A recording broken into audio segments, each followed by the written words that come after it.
Hello, everyone. My name is Stephanie Lauren. Welcome to Weirdish, the place where I meet up with everyday mystics and just have a conversation about spiritual awakening, all of the weird things that go on, and have just an amazing time with the person that I'm with. And today, I'm really, really, really happy that I have Marcelo on. Marcelo is yes, Marcelo is a wonderful, heartfelt person who does this actually something very, very, very similar to what I do. He interviews a lot of sages, mages, masters, shamans, and talks with them about the ancient wisdom and translates it into new concepts and how we can actually use it in everyday life. So welcome, Marcelo. I'm really, really happy to have you here.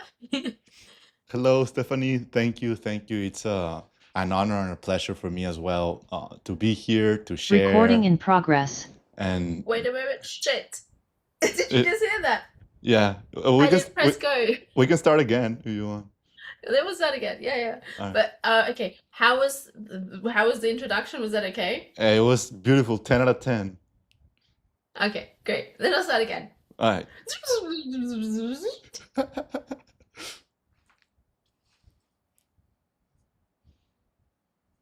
Hello, everyone. My name is Stephanie Lauren, and you're here at Weirdish, the place where I talk with everyday mystics about spiritual awakening, about all the crazy woo-woo things that go on, and just have wonderful, heartfelt, and deep conversations with these people so that we can hear their stories and that so you don't feel alone in your awakening journey. Today, I'm here with Marcelo. He is like from Mexico, lives in Mexico, and I met him just a few weeks ago via someone we know together who we both traveled with together in Peru, and it's really my honor to have him here. He does actually something really similar to what I do, which is he does lives on Instagram, puts them on YouTube, and talks with sages and mages, magicians and masters, shamans about all of the ancient wisdom and uses those concepts, translates them into how we can use them in our everyday lives right now. So welcome, Marcelo. Thank you so much for being here. Hello, Stephanie. Hello, everybody. Thank you for inviting me. It's a pleasure and an honor for me to be here to share. And as you said, we do sort of similar things. So it's a beautiful web that we are weaving right now. And thank you for Marlene as well to make this relationship possible. And yeah, let's see where the conversation takes us. I'm excited as well. Yeah, so in a previous conversation that we had before recording, we were talking about Mexico and some of the amazing things that is going on in Mexico and the energy, because I've just come back from a 6-week journey.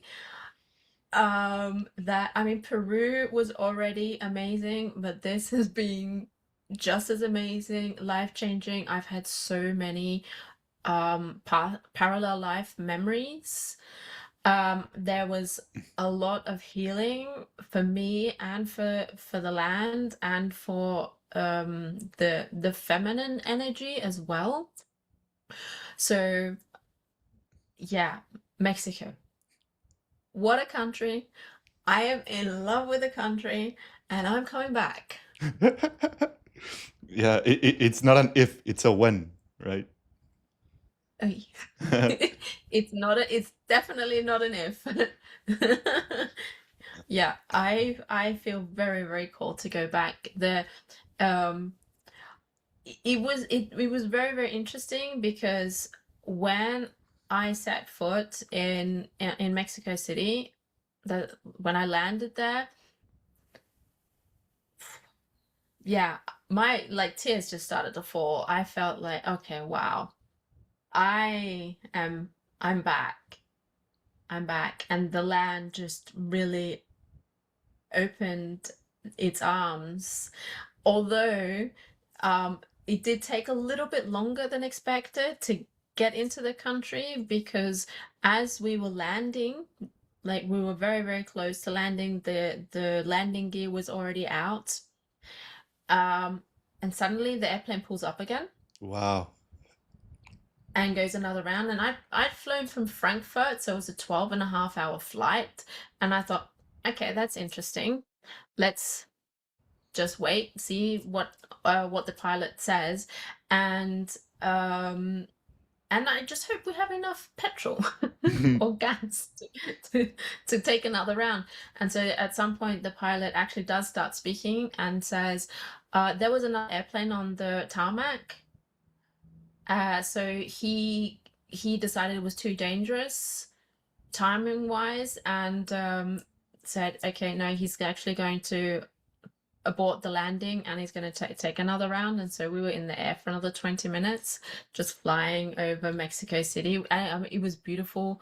It was just the sun had just set, Wow. and yeah, you could see all of the lights around the whole city. I was gonna It was ask you so that, beautiful.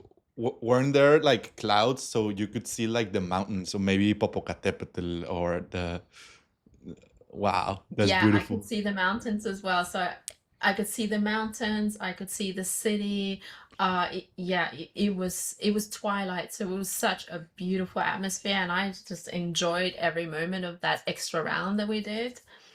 Yeah, so as soon as I landed, I got through customs, got my suitcase, and then we got an Uber off to Teotihuacan. Oh, you So went we went directly to the straight. pyramids? Yeah, we went straight to Teotihuacan, and the Wow. Airbnb that we had was in walking distance. Oh, so the place you stayed at was in the Teotihuacan complex?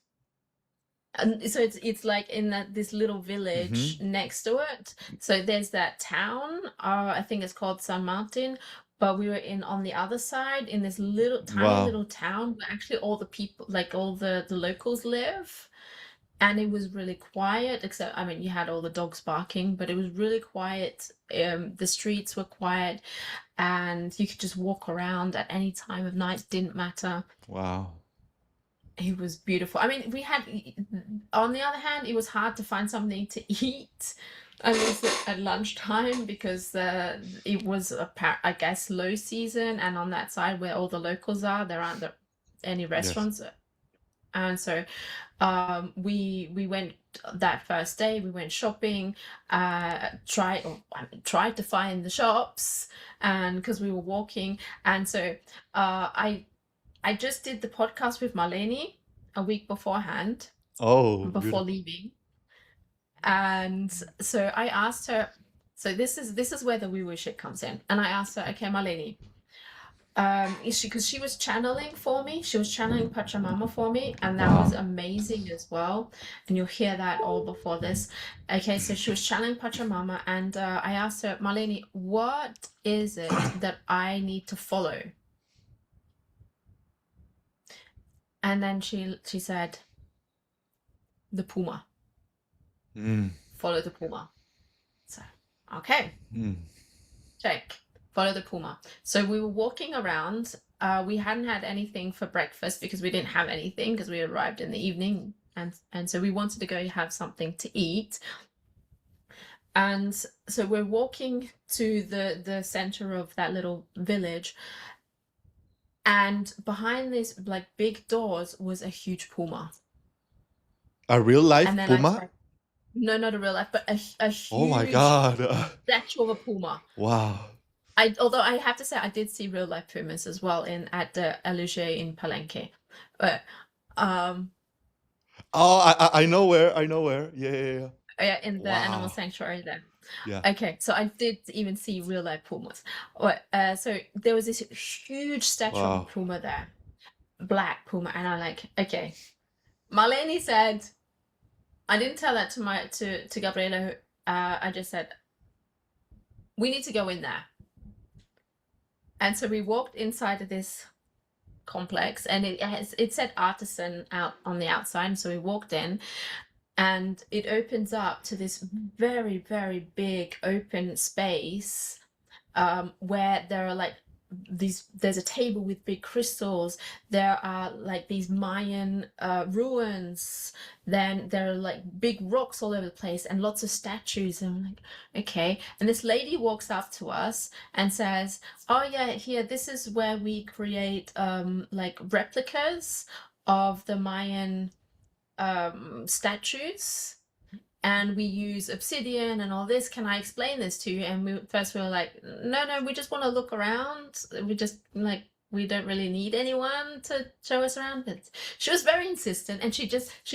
started talking, and she sort of didn't leave. So we said, okay. Then if that's what you want to do, great, fine. Then tell us about what you do. And so she introduced us to the different obsidians, and they had these huge pieces of gold obsidian, of silver obsidian, of rainbow obsidian, of Wow. the aquamarine, of malachite, of jade. They're really huge pieces. And then she showed us how they make the replicas and the statues, and there was this amazing, beautiful obsidian statue of I think it was even Quetzalcoatl, Wow. and it was so beautiful.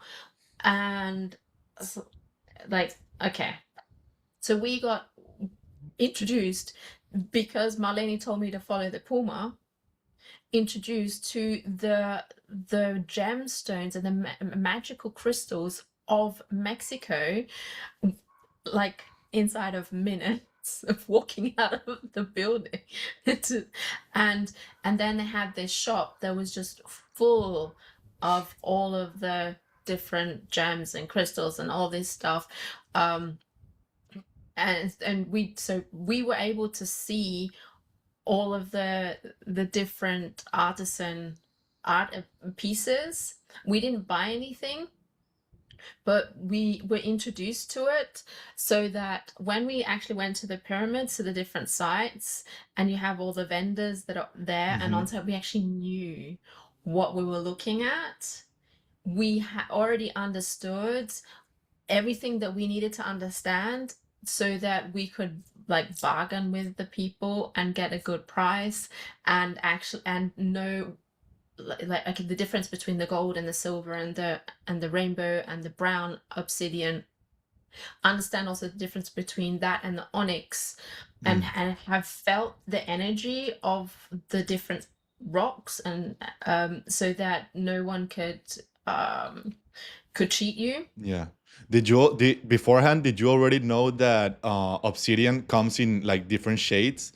Because before, like in my personal experience, before I went, I only knew that obsidian existed, but I didn't know that there was gold, rainbow, silver obsidian, right? No, I only knew about black obsidian, and because I had a piece of black obsidian in my little pouch that I carry around with me everywhere, but I had no idea that it was that there were other colors. Yeah. And just like that was one of the woo-woo things, because Marlene said follow the Puma, so I did. And then you just open up to this new world of tools. And then so we went to Teotihuacan, and we got in there like the earliest that you could get in, and so there were hardly any stands around, and so you can walk around, and it's actually quite peaceful. But when you leave, everyone just shouting at you, like with the overactive throat chakras, and just trying to sell you stuff. But yeah, and all the whistles of the different animals, and right. Yeah, the jaguar, the sound of the jaguar, which sounds amazing when you're like in front of the moon pyramid. Yes, yes. And when they do it there, because like of the echoes and the sound architecture, right? Yeah, exactly. It's so crazy that they thought about that, and that they did that. Like these civilizations that came before us, still to this day, there are mysteries and there are incognitas that we don't know how they did that. What Was it the technology? Mayans who did? Was it the Mayans who built it? Well, it was channeled and built through the Mayas, but I do think like the Mayans were, how do you say, like the remnants of Atlanteans in a way that they were living at the same time uh, as Atlanteans. But I don't know. You tell me. You just went there. No, it wasn't the Mayans. The Mayans found it all. Mm, And so there were megaliths there. mhm, And so what they did was, because of the erosion, they put like their stones over the top of it to preserve the build itself. But they found it, just like in Egypt, the pharaohs found the pyramids, but they were created by thought. This wasn't the the way that we build now. This is the way that we used to build, which is pure intent, and you put your mind and you put the frequency in it, and it just appears. that is so That's crazy. something that I remembered. Yeah. Yeah, yeah, yeah. Wow. Because it's like because there's like I don't want to say forever, but like there's been much time that humanity has asked like how were the pyramids built? Like Asian pyramids, the pyramids of Mexico, the pyramids from Egypt, and there are many different answers. But right now, like coming into this Aquarian age and tapping into higher frequencies, sometimes you get to tap into how that was built, or maybe as you said, like the unlocking of memories of remembrance that maybe you were part of the ones who built it, for the ones who designed it, or the architect, or one of the ones, right? But We all are. yeah. Because we are all one. We all are. Hmm. But It's just when you are there, you get to tap into the field of that and remember it. mhm. Wow, that's so powerful. So you say that the pyramids were built with the technology of the mind and sound, or it was more on like the mind, because you start tapping into these higher dimensions that, like, if you want to build something, like first you gotta like put it on a paper and like how is it gonna be built, and like that's one dimension of it, right? And Well, first you can have the thought and you create it. So, okay, any idea, where does it come from? the Is mind, it Does it come from your mind, or does it come from higher mind? a higher mind. Or your It comes from higher mind. So it doesn't come from your local mind. Your local mind just like is the conduit to take that idea, and our body is the vessel to create from here in third density. Hmm. So whatever you want to create, you have channeled. So it's there, existing in superposition until you remember to create it, and Wow. then you put it on paper, Mm. and then you have the frequency and you have the intent, and then it materializes. Okay, so that process takes time now. But if you go all the way to the time, you go, it's happening now. It's happening simultaneously as we're speaking. All dimensions, all timelines happen all at the same time. So when you in that field, there is no time between the uh the channeling of the thing that wants to be created and its creation. There is no time between it. Yeah, just trying like to understand and comprehend it. It's like, but yeah, Yeah, but it's it not for this, resonates. it's for this. Exactly. Yeah. Yeah, exactly. It resonates. And to anyone hearing this and is like it says you're crazy, that's absolutely fine. Go watch something Hey, else. I am crazy and I accept it. Yeah, of course. I'm totally I'm going wacko. Anyone call me wacko, but that's exactly what I want. Because the only way that you can live an unimaginable life is when you make decisions that your former self would never do, never Mm, make. And I can tell you about a few things that I did in Mexico on that subject as like be the anomaly and yes. every day do something that you've never ever done before. Yeah, because that's when like you step out of the routine and you start living fully, and living fully, it may vary from person to person, but it's just like truly living in the now, in the right now. Is the literally the only thing that exists is the infinite present, the infinite now, and you create from right here, right now. So stepping out of the routine and truly, like, that's what meditation is for, like being in the present, and you knowing and embodying like who you are and walking like that, and just be also one with the forces that are around you. And yeah, it's just like a different way of being. But yeah, it's just every day enjoy each day. Like each day, it's only today. Like it's not another day and time goes by and flies by.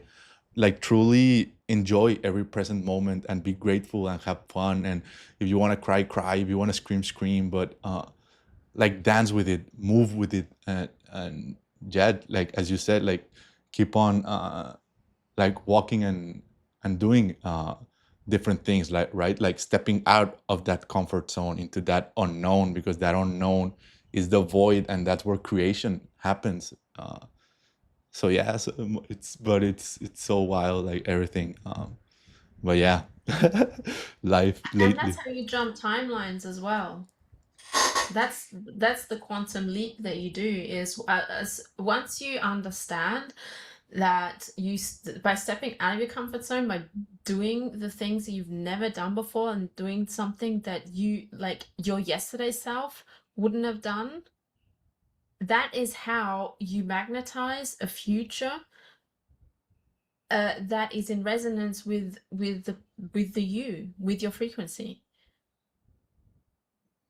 Yeah. Because if you keep on doing, like, if you keep on staying inside of your habits, you'll stay exactly where you are. And maybe that's the thing that you want to experience.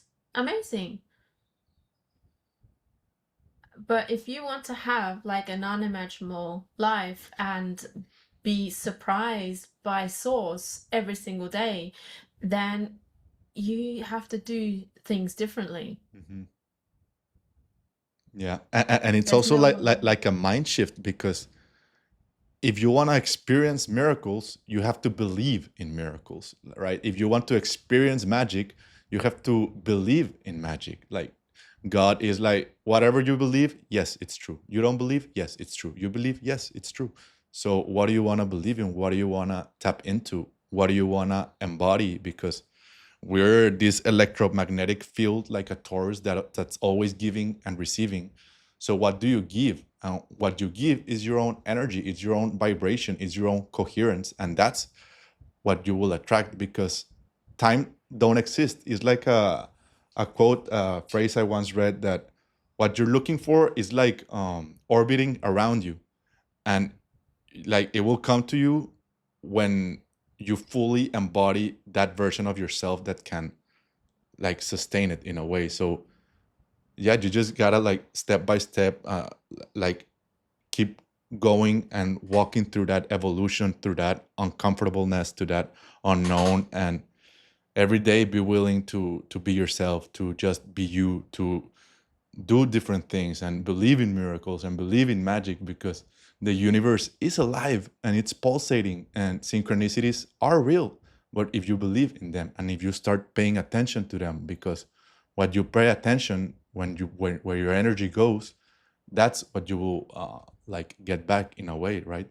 But yeah, it's beautiful, like this different way of living, and it's uncomfortable, but you gotta be comfortable with that uncomfortableness. Like it's part of the process, transcending that fear, looking at the fear in the eye, like put your demons in front of you and talk to them, because they're there to show you something. They're great masters, they're great gatekeepers as well. Like, you want to get to this room, all right, come, like, look at me in the eye first, because it's you, and then you go, right? But it's having Exactly. that inner will, that like inner strength. Oh yeah, because magic is real. At least for me, you know. Oh yeah. Yes, magic is real, and I got to experience that so many times in the past year even. And just going to Mexico itself was um like the synchronicity there was amazing. I understood already in November that I wanted to go to Mexico, and had a call with Gabriela, who I ended up going with, and we talked about it, and she said she wanted to go in February, and I was like, yeah, like, I'm not quite sure that February. I didn't say anything, but I'm not quite sure that February is the right time for me, and then she didn't come back into my field for a while. Then she texted me, I think sometime end of January, and said she's moved her timing back into March. And so by that time, I'd already understood that I want to be in Palenque on the 21st, on the equinox. That is what I wanted to do. So by the end of January, I already knew if I'm going to Mexico, I want to be there at the equinox. And so when she texted me, she sent me her itinerary, and guess what was at the equinox? It was in Palenque. Palenque. Wow. And so I looked at the whole itinerary and said, yes, yes, yes, yes, yes, yes, yes, yes, yes, hell yes. And Wow. so I texted her and said, I want to come. And because she opened up the field and said, if you feel aligned to come, then yeah, it's open. I said, I'm coming. And all of the things that I had to do here in Switzerland actually moved easily and effortlessly. I looked up, she sent me her flight schedule, and my flight was said to land 15 minutes after hers. Like the cheapest flight I could find was set to land Wow. 15 minutes after her flight. And so it was all these Yes. synchronicities. It just said bum, bum, bum. Yeah, it just like I didn't have to do much, and it all fell into place. That's sort of like an analogy of how like the quantum works, right? Because sometimes we are too, I don't know, on the five senses, on the five physical senses, that we forget that like the everything that we not see is real. And when, like in this example, like just when you say yes to something, when you make a decision of something, everything else starts to move in that favor. Like if it's for your highest timeline, or you're tapping into that like that best version of yourself that you want to be, and like radiate and share to the world. And so it's quite wild that it has happened to me as well, that when you say yes to something, everything starts moving and shifting, and like in a way, like the energy is like getting ready for you, like to go towards there. And sometimes there may be the resistance, sometimes things come up and you have to solve them, but sometimes, as in your example right now, everything just flows. And it was the way it was supposed to be, like without resistance, just letting yourself get taken, like the water just let itself be evaporated and move from one place to the next. And that's a beautiful thing about it. Just, I trust. And when you trust, the universe trusts back. So it, yeah, it's Yeah, exactly. So when you make a choice, reality has to um, rearrange itself around you. I'm getting a little teary-eyed right now just because I'm so grateful for the whole experience. and there are actually a few things happening in the background that are even bigger and bolder than I like. I don't want to I don't want to open up and say anything yet, but it's amazing, and so that's just why I'm getting like teary-eyed, is because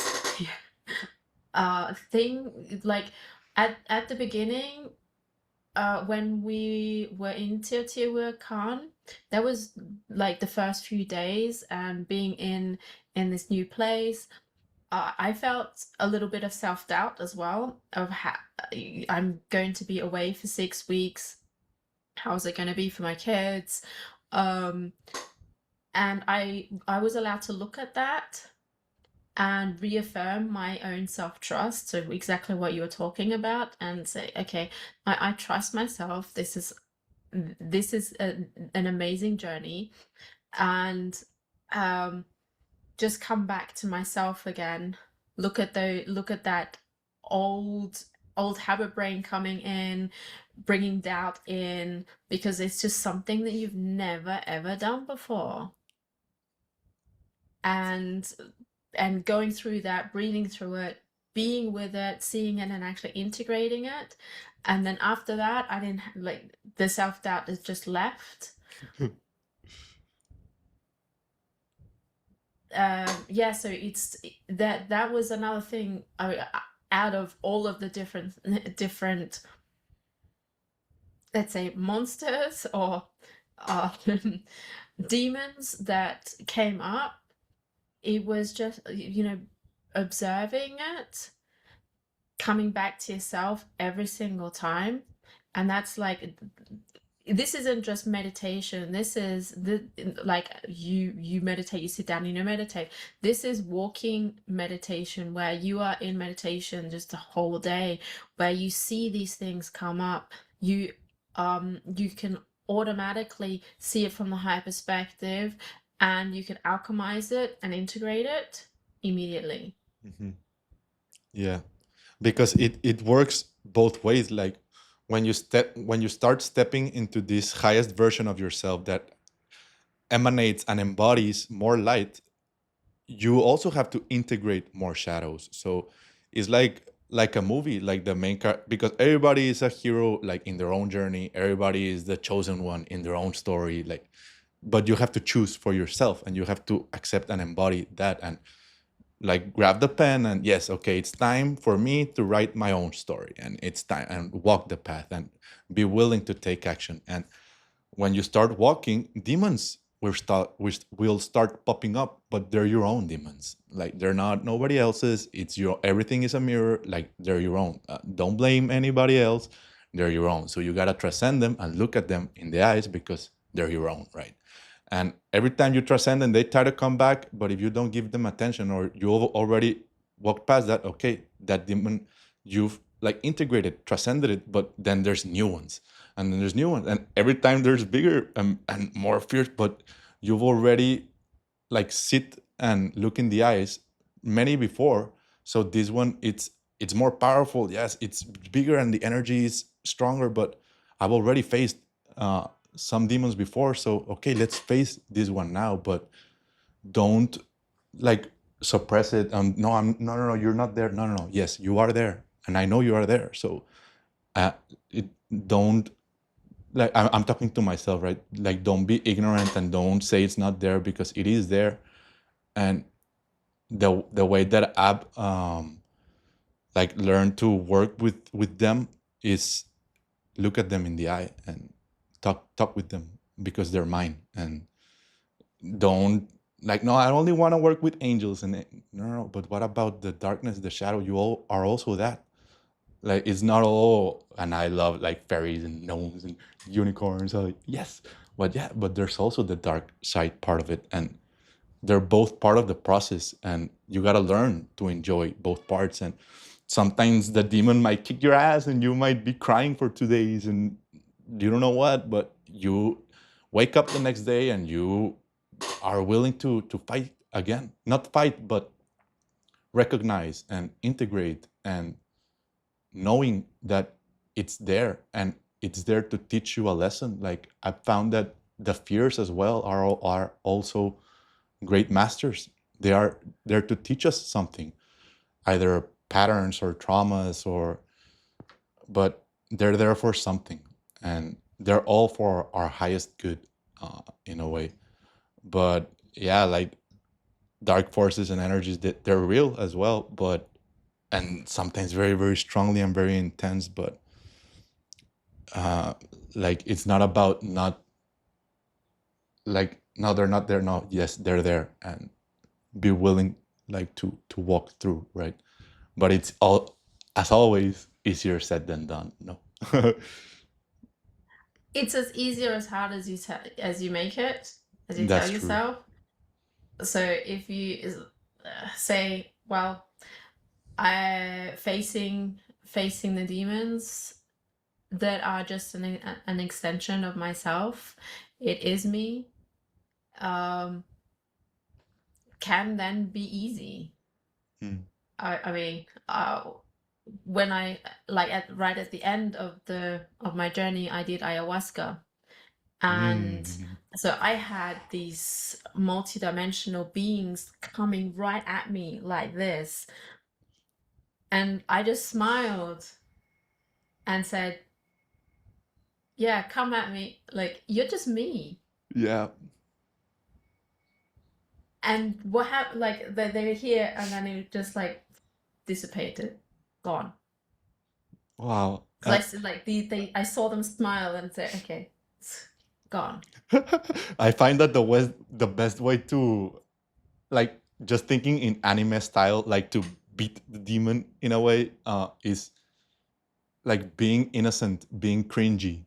Like demons, like cringy energy, like a children, like, yeah, the demon, and you say something very cringy, like that energy is what the fuck, and the demon just like can't handle that uh, I don't know, pure energy, right? But talking about ayahuasca, how was the medicine for you, and you like receiving it at the last of the trip?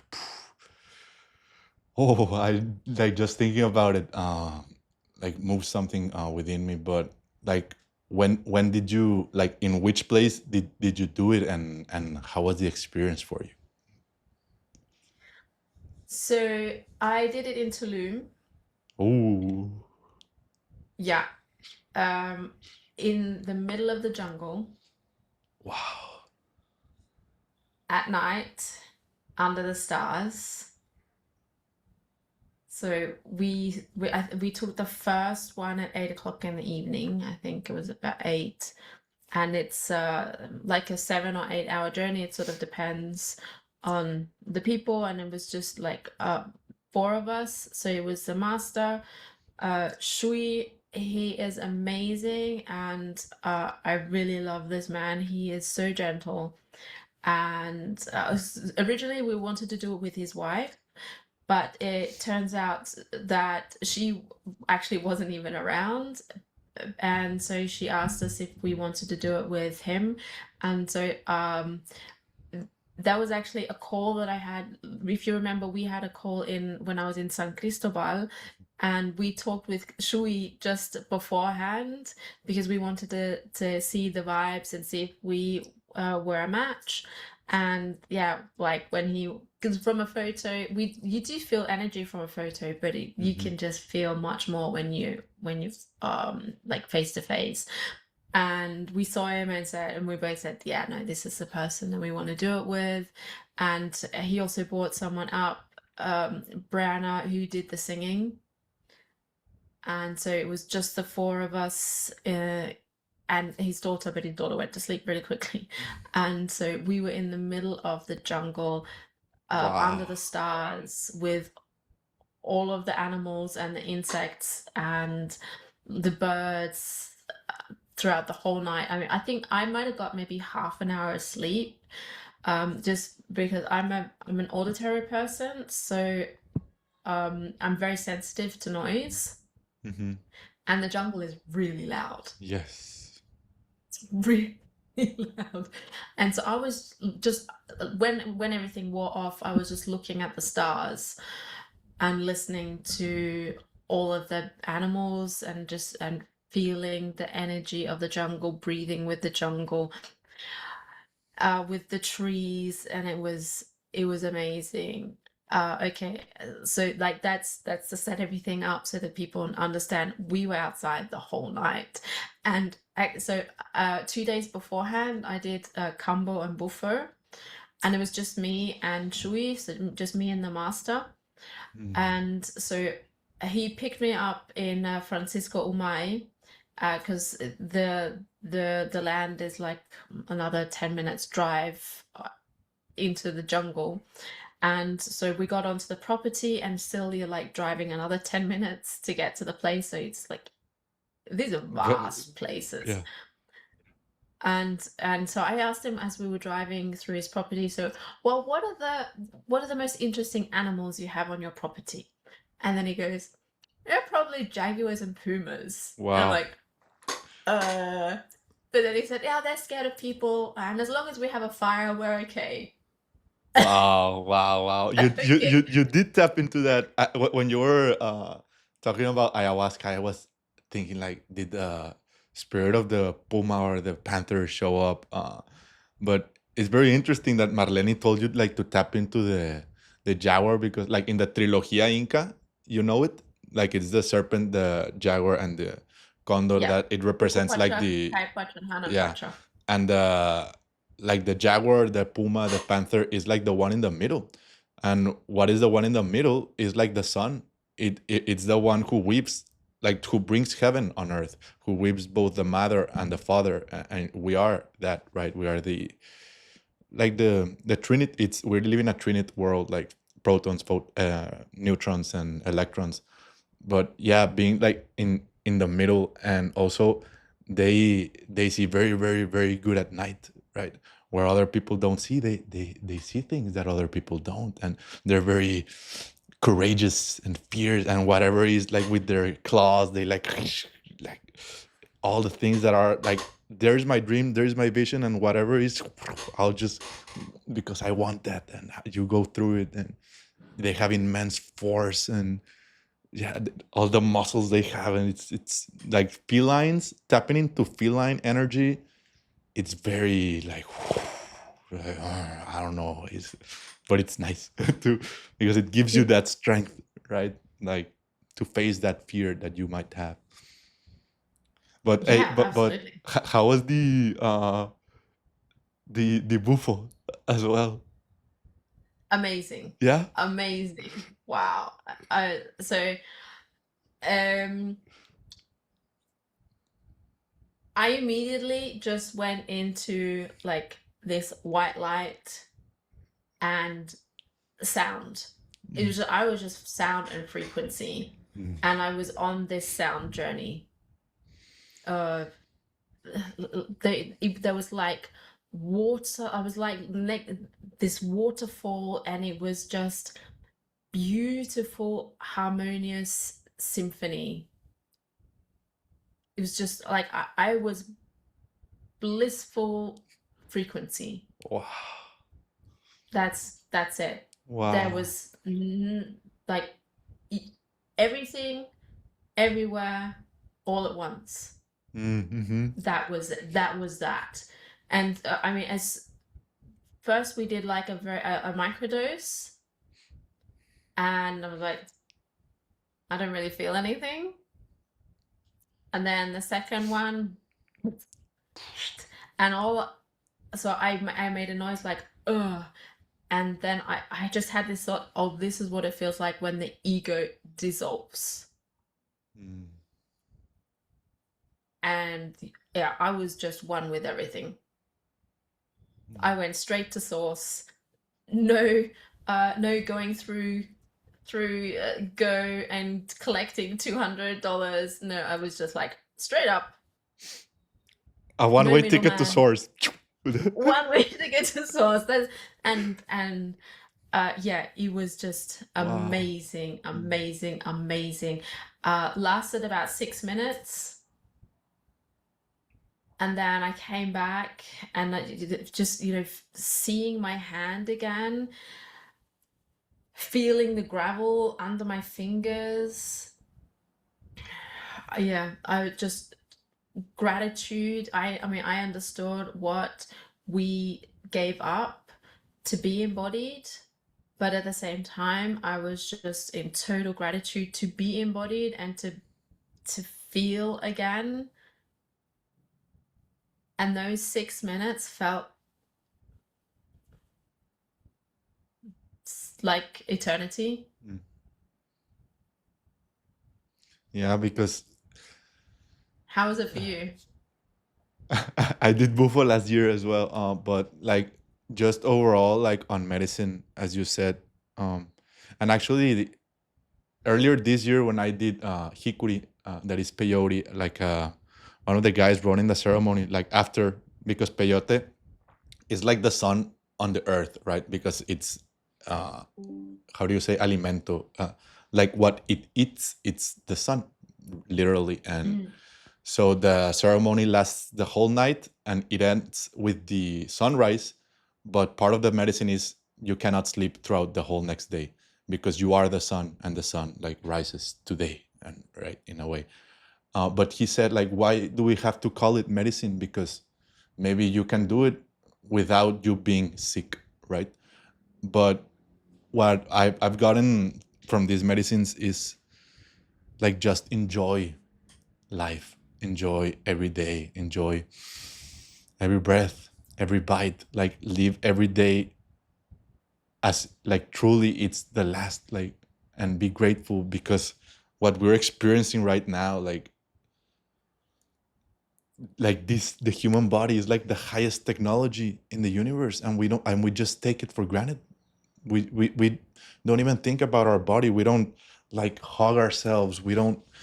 I'm generalizing, of course, but it's just the gratitude of being alive, of being right here, right now. Like I can do things. I can grab a pen and I can write something. Wow, wow, and that might sound so simple, but it's it's a it's a big bang when you see it from another perspective because it took me 26 years as well to realize and recognize that I am also an artist. I am also a creator. And that is the nature of all of us. That is the nature of all of us because we are all fractals of the one creator, of the source. And the source, what is it? It's creation itself. So you are that, you are an artist, and it's time for you to recognize that. And art can be done in many, many, many, many different ways, and maybe you can invent a new one, but it's just recognizing yourself as a creator and start like you tapping into that creator frequency. And what do you want to create? What do you want to co-create with the other humans, the other bees that are all of us, and do something new, like build new systems, new communities, use these tools of the internet, of video and microphone to do new things, to build new things. And also like it got me the complete remembrance of who we are, and well, not the complete remembrance, but maybe the seed or the melting of what was already there. But like everything is alive, like the plant kingdom, the animal kingdom, the mineral kingdom, like our galactic brothers, and that everything is alive. And we also gotta take care of that. We also gotta take care of nature, of the animals, because we are it. We are Gaia. And if Yeah. we do bad things to her, we're doing bad things to ourselves. And that's like a new mind shift, a new way of seeing things. Because as Yeshua said, like treat others as you would like to be treated. Why? Because you are the other person, right? And just like Okay. that sense of oneness in a way. And so that's bad news for vegans because plants also have consciousness. Yeah. So it's not just animals that have consciousness, but plants also have consciousness, and it was their karma that we eat the plants, just like it's the animals' karma that we eat them as well. That was their contract that they signed so that we could be sustained and the other animals can be sustained. So the same thing with plants. Everything has consciousness, and like even your bed has consciousness. Yes. So when was the last time that you connected with the consciousness of your bed, or the chair that you're sitting in? When was the last time that you connected with that consciousness? And even if it's just to have gratitude for it and say thank you. Yeah, so, and the thing that I love was my ayahuasca journey. One thing that I asked was, what is my purpose? And it's exactly what you said, is my purpose is to be incarnated in this body and have fun and have an amazing life. Yeah. That's what came. And I said, okay, fantastic. I love that. It's time to So I'm have going to do fun. that. Yeah. I mean, I was already practicing having fun beforehand, but that was a confirmation. So there are other things that came up. I received, so I actually was inside of a memory that was my mother's. Mm. Wow.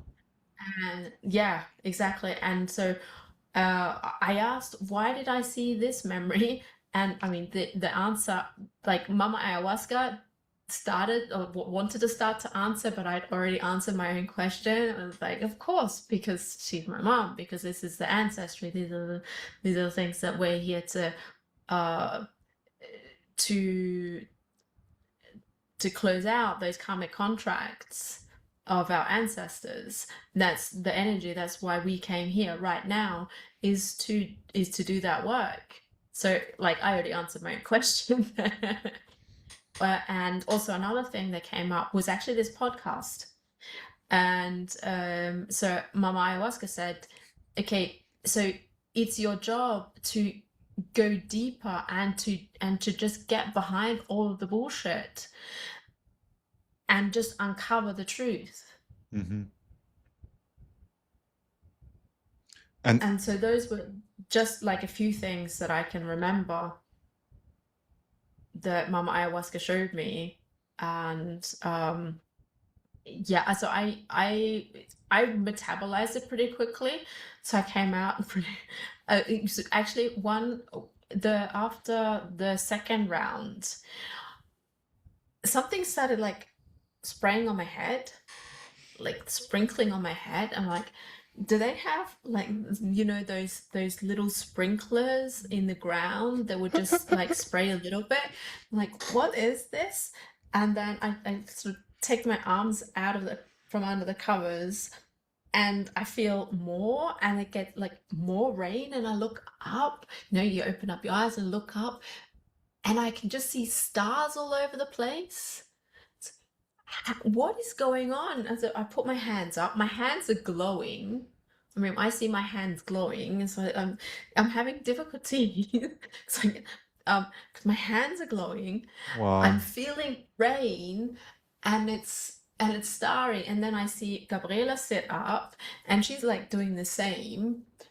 Uh, so I can say, okay, it's not just me. It's not just me. This is an actual sensation. And then Shui comes up and said, and if Brianna first comes out, she says, oh yeah, I think we have to move over because it seems to be raining. And then Shui comes and says, actually, so this is something that happens in the jungle when the temperature changes. So the like, it just starts raining because of the condensate. But there is no clouds. There is just like water in the atmosphere, right? Yeah, no clouds. So it's raining and no clouds. And we're like, what? And it starts like pouring for maybe half a minute or something, just pouring. We're like, okay, Wow. well, we won't do anything then. That's a And mirror then of your own abundance, like in a way. yeah, that's how the jungle keeps itself moist. Mm-hmm. Like it's like a little climate inside of itself, so that it can create its own water. The jungle, it creates its own water. And that was like mind-blowing and beautiful and amazing, and like a phenomenon. We are here, we get to be here and experience this magic. And then I went for another dose of ayahuasca. Yeah, wow. I love that you say mama ayahuasca, because yeah, when you like go in or take the medicine, you come to the realization that the medicine is alive, like it is alive, and you talk to it and it responds. And also, like, the jungle is alive, like it's its own ecosystem, and it's alive. Like, when we're disconnected from nature and from this uh, aliveness of what is in front of us, we sometimes forget that, yeah, maybe that's dead, or maybe everything is dead. But what if everything is alive? It's like Alice in Wonderland type thing, like where everything is alive to some degree, but everything is alive, like everything is God, and everything came from the mother and was transformed by some being, and maybe the one who transformed it was me, and then you did something, but it came from the mother. And in nature everything is alive, so it's also alive. But yeah, also you were talking about, like, you got the message of um truth, like truth. I've also been getting that a lot, like in these times that it's like apocalyptic times, right? But what does apocalypse means? The etymology of the word means the unveiling. It's the unveiling, it's showing what was always there. And what was always there? The truth. And what are the veils? Are the traumas, the limitations, the programs that we have as a collective, the egregores that we have, like as a, yeah, as humanity, as one. But it is time to show the truth, because when the light comes, when the new solar codes are coming in, they've been coming in for a while. That, what is that potence? It's light. And what happens when light comes to a room? You see the shadows, and you start seeing all the shadows that were there. And that's my well, at least in a like part of it, it's seeing the truth. And it might make us uncomfortable, but it's our own darkness, and we projected it. Like, there is no separation, and you have to go through that. But it's just standing in your truth, like a lighthouse, just being there. And at night, what other people see? It's the light in there that is just standing true in its power, not bending. Just that is the truth, and that is my truth, and I stand here. And things happen around me, but I'm in my center, and I recognize that I am the light, but I am also the darkness, right? um but yeah, mama ayahuasca has a beautiful way of, like, just showing us things, and it shows you exactly what you need to hear. And it's so nice, because it's the mother, right? That, and she's alive, she's always been alive. And it's time we recognize it, and we like put it on the conscious again, that, like, the movies that show, like, yes, she's alive, she's always been alive. It's just we gotta be silent for us to hear her. How do you hear the spirit? How do you hear your intuition? How do you hear God? She doesn't shout. It just for the one who are willing to go in their silence, in their own depths, and truly listen. But it won't shout, hey, hey, come. No, well, maybe yet, I don't know. But it's like, it's silence, it because it's inside you. And for you to go inside, you got to let go of many things, and go deep layers, for you to find who you are, your essence. And then when you finished taking that inhalation, it's time to out. And what does that mean? Is to share. If I've gone through this like awakening, or this remembrance, or this healing, is not about you healing for 5 years straight and taking courses. And no, you've healed. Okay, now share anything, a little poem, just a photo, just something, whatever. You can do a new account that's anonymous, but it's like the movement of energy, like money or like water. It has to flow. Like, if it has to flow. So sharing and expressing yourself, it's part of it. Because if you have infinite abundance within you, but you're not willing to share or to express, it just stays there. It's not flowing, and the abundance is that flowing, like that rhythmic cycle. But yeah, like plant medicines are so powerful. Like you don't need it, but it moves you everything. Like everything moves, and when everything moves, like you sometimes see things from a different perspective, or you see things that you haven't seen in a while, or it moves things that haven't been moved in decades, or it's just like everything moves, and you change the way you see things, and you expand a little bit more of your comprehension of your consciousness. And yeah, just realizing that, like, we are all one. Like you and me were the same, and me and the tree were the same, and we're not exactly the same, but if you go like on deeper layers, we're all the same. But it's just you learning to be yourself. Like a rose doesn't pretend to be a tree, like a butterfly doesn't pretend to be a whale. Like you gotta be yourself, you gotta be your own, but you gotta know who you are for you to know which gifts and dones, I don't know how to say it in English, like they were given to you for a reason, for you to share them and express them. So yeah, and it's little by little, it's just step by step, step by step, but having that vision, Poco, poco. poco a poco. Yes. Yeah. Yeah, you absolutely. I loved like listening to everything that you said, and I concur 100% with it all.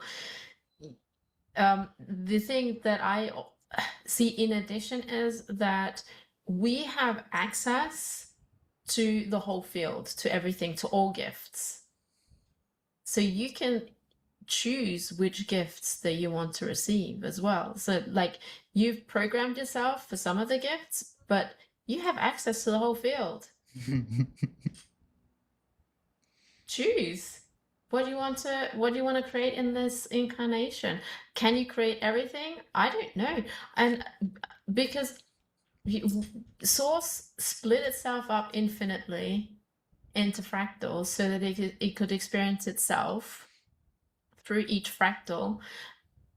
And so that has to mean that there has to be one fractal who can create everything in one incarnation, because that will be the law of one. No,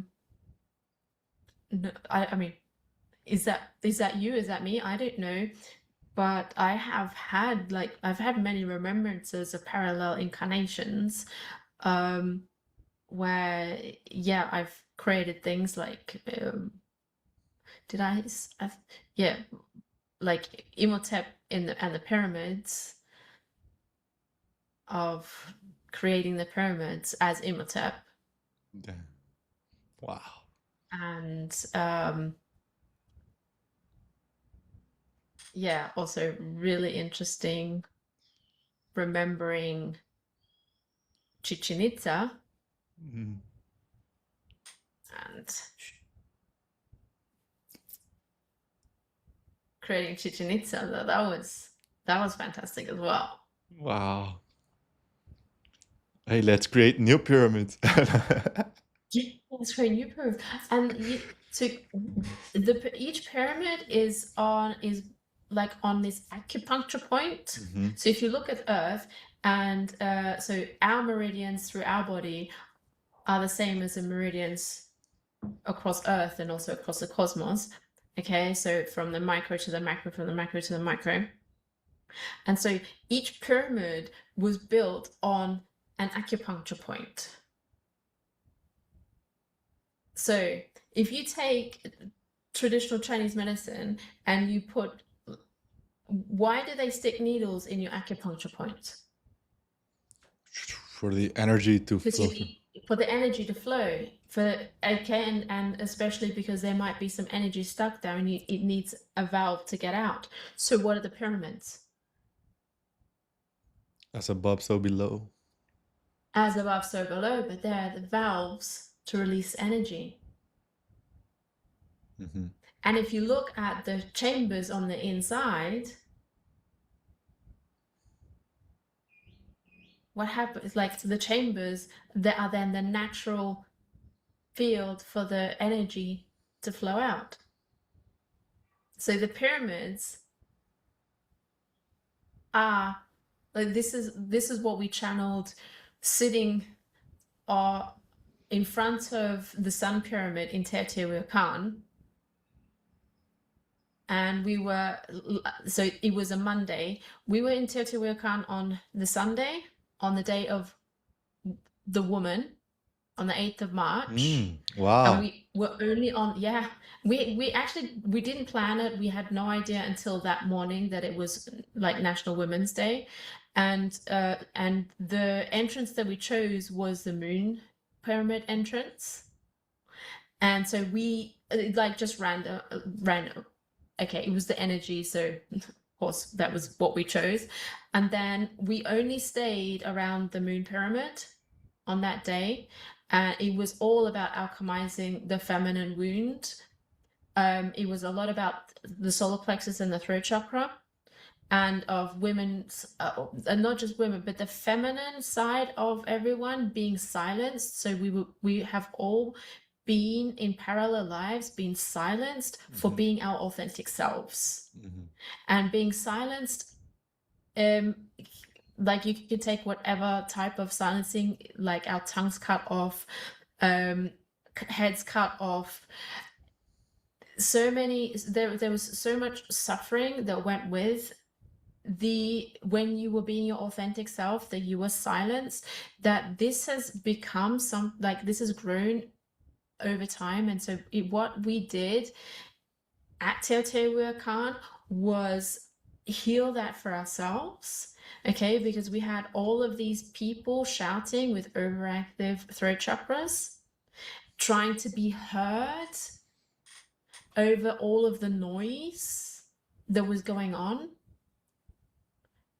But the thing is, it's not necessary, as you said. You find yourself when you go into silence, and you don't have to shout over everyone to be able to sell your things, to sell your goods, because you are worthy. When you understand, when you're at the frequency of worthiness, people will come and buy the things off of you, because that is the frequency that you're at.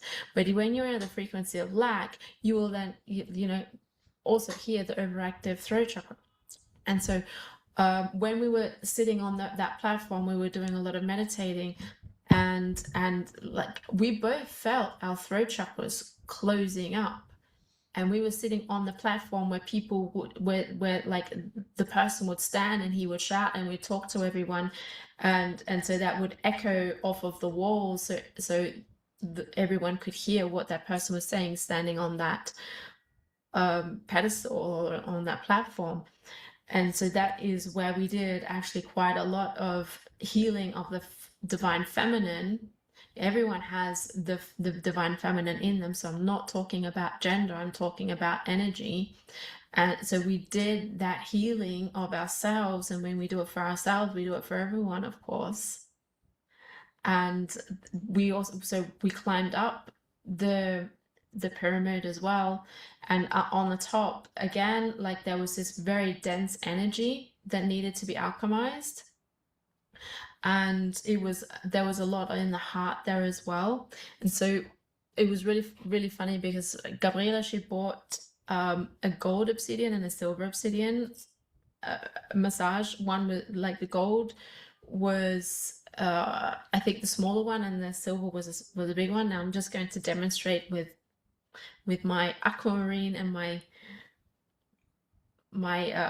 rainbow obsidian. So we did this to each other. So we put one on the heart at the front and one on the heart at the back, and created like this healing energy. One was silver? So silver obsidian and gold obsidian. Wow, that's very powerful, because like the obsidian and silver, different from gold, like it magnetizes, and from the other side is like the spectrum of the rainbow. Wow. Wow. So, and we had absolutely no idea. It was just like intuition that we did it to each other. So we held both stones to the heart, Mm. and then we swapped sides and did it the other side. And it felt as if it was just the two of us up there. No one else was there. Yeah, you created like your own bubble, your own like dimension because we can do that. Right? Yeah. Wow. And that wasn't the only time that we created our own bubble. We created a time dilation bubble in Palenque as well. And like we were sitting by this little stream for at least an hour. Mm. A hummingbird came up so close to us that we could hear its wings flapping, and like never heard that before. A hummingbird came up to us in Teotihuacan as on the day that we were leaving. We were having breakfast, and on the terrace, and you could see from the terrace, you could see the sun pyramid. And Gabrielle said she had never seen a hummingbird before. She was in Peru the whole time and didn't see a hummingbird. And then this hummingbird That was comes the first up. time in her life she saw a hummingbird. Yeah. Wow. And for me, it was the second time that I had seen a Wow. hummingbird in real life. The first time was 10 minutes before I met her in Machu Picchu. Wow. Wow. Yeah, So so beautiful. this hummingbird comes up to us in Teotihuacan, and then when we're in Palenque, and you could hear the wings. That's how close it got. And we had dragonflies come all over the place, butterflies, So you and had like the all the elementals in the physical form. all of them. Dang. Yeah. All of them. They just came up and they were sat with us, and then there were little fish in the stream, and they come up and like chew at your skin, like come up to your skin. And there were also like these snails, these water snails. I know. And by Yeah, I know which ones. yeah, and the thing is that they all gathered around, like we had our feet in the water, and then maybe 10 minutes later you had all these snails around you. Wow. They just all crept up. Yeah, it was amazing and mind-blowing, and like no one saw us. There were so many people just walking by and they didn't see us. Yep, that's wild. Talking about bubbles, look what I bought last week.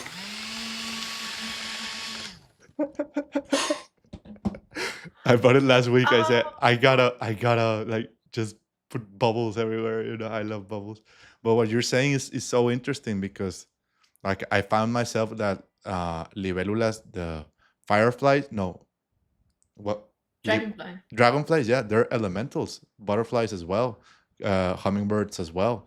The snail, like you were surrounded like by magical beings, and because you are a magical being as well, and you recognize it now, so that's what you magnetize now, right? But yeah, it's very powerful that we can do these things, and you experience these things, and yeah, it's time like for us to rise once again into our power, but like being humble now because we've had power before, but we've used it maybe not in the best ways. So because that power has always resided in us, that and the stories about the El Diluvio Universal, like the great flood that all the religious texts talk about, like at the beginning, and like what was that about? And every time, as you said, in many different incarnations or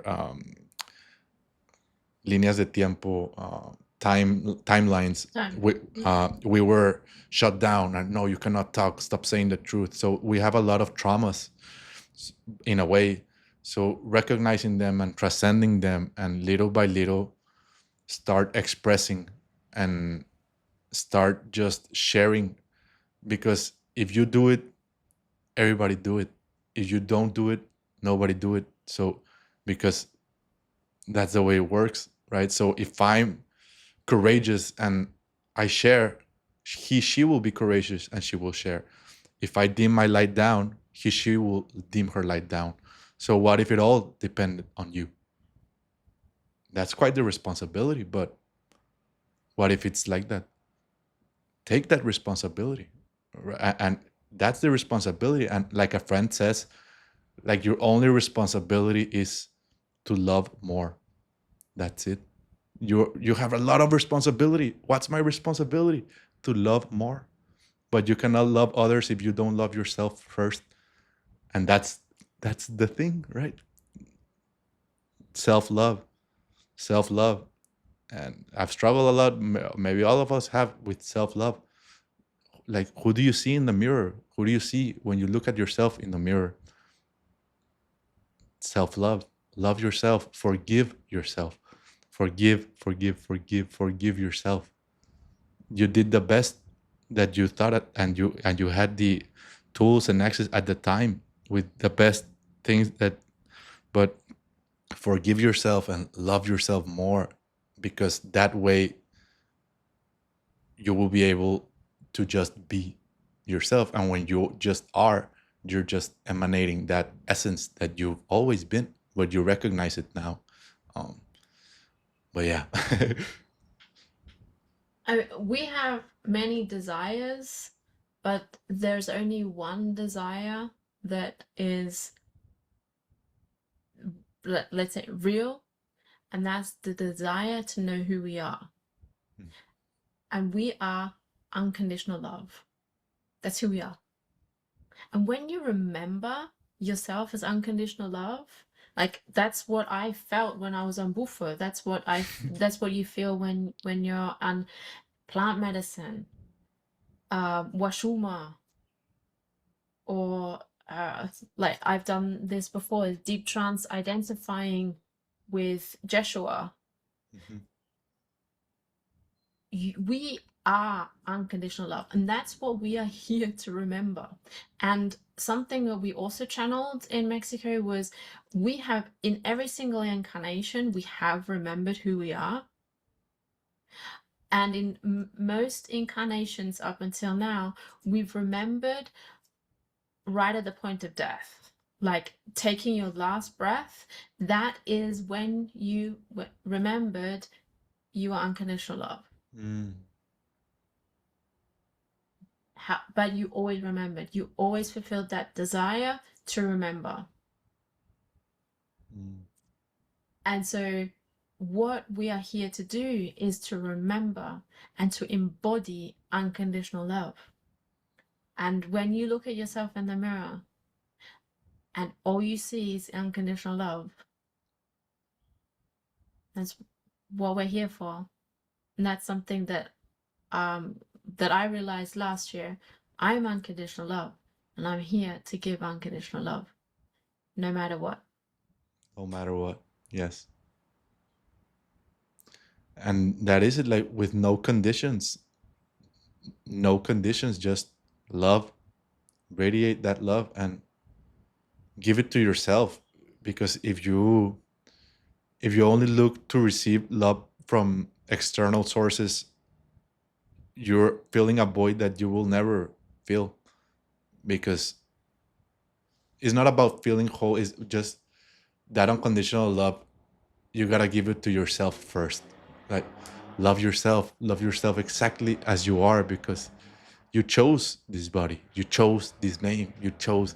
Stop blaming other people, stop blaming God for, no, it's you, and you can change yourself, you can transform yourself. But it starts with first recognizing, then accepting it, and then comes the part of transcendence, of movement, of change. And change requires death of something. If you want a birth of something gotta die. If you want to be, I don't know, fit, the part of you that doesn't exercise gotta die. If you want to be this, the part of you that is not this has to die. So yeah, and this walking of unconditional love, it is the path. It is the path that many ascended masters have laid, like the walking before us. And the heart is the portal. is like the three chakras, energy centers above, the three below. What's the center? It's like the heart. In the Egyptian mythology, when you transcended and you were going to heaven, they did the test, right? The test that your heart and a feather, the feather of a bird, and if your heart was heavier than a feather, you couldn't go into heaven. And I find myself that means like how liviano, how do you say liviano, that it doesn't weight much, like how, How light. yeah, how light Yeah. is your heart, how pure is your heart, how innocent is your heart. And when you tap into that innocence, you can go into the higher chakras. That is heaven. Heaven is your own perceiving things, your own imagination, your own tapping in to source. But you have to have a light heart for you to ascend into heaven. That heaven is right here, right now. But it's all about love. And that's what the movies tell us. That's what Harry Potter tells us, that Star Wars tells us, Interstellar tells us, that many movies and books, and they tell us about love, because in my experience, at least, that is the truth. Like, is the most powerful force in the universe. It's love. And it's cringy, but it's true. At least for now, like right here, right now, in my experience. So yeah, It's only cringy. Is it cringy? For me, I don't feel it cringy, but I understand what you're saying. The cringiness comes because we have put a lot of like sarcasm into it, where it's there's nothing wrong with being love. There's nothing wrong with being in love either. It's how are you going to use that power of love, because it is the driving force of the universe. yeah, God, wow, what he did, she created love, love being the We, center of it all. Wow. yeah, it's the driving force for everything.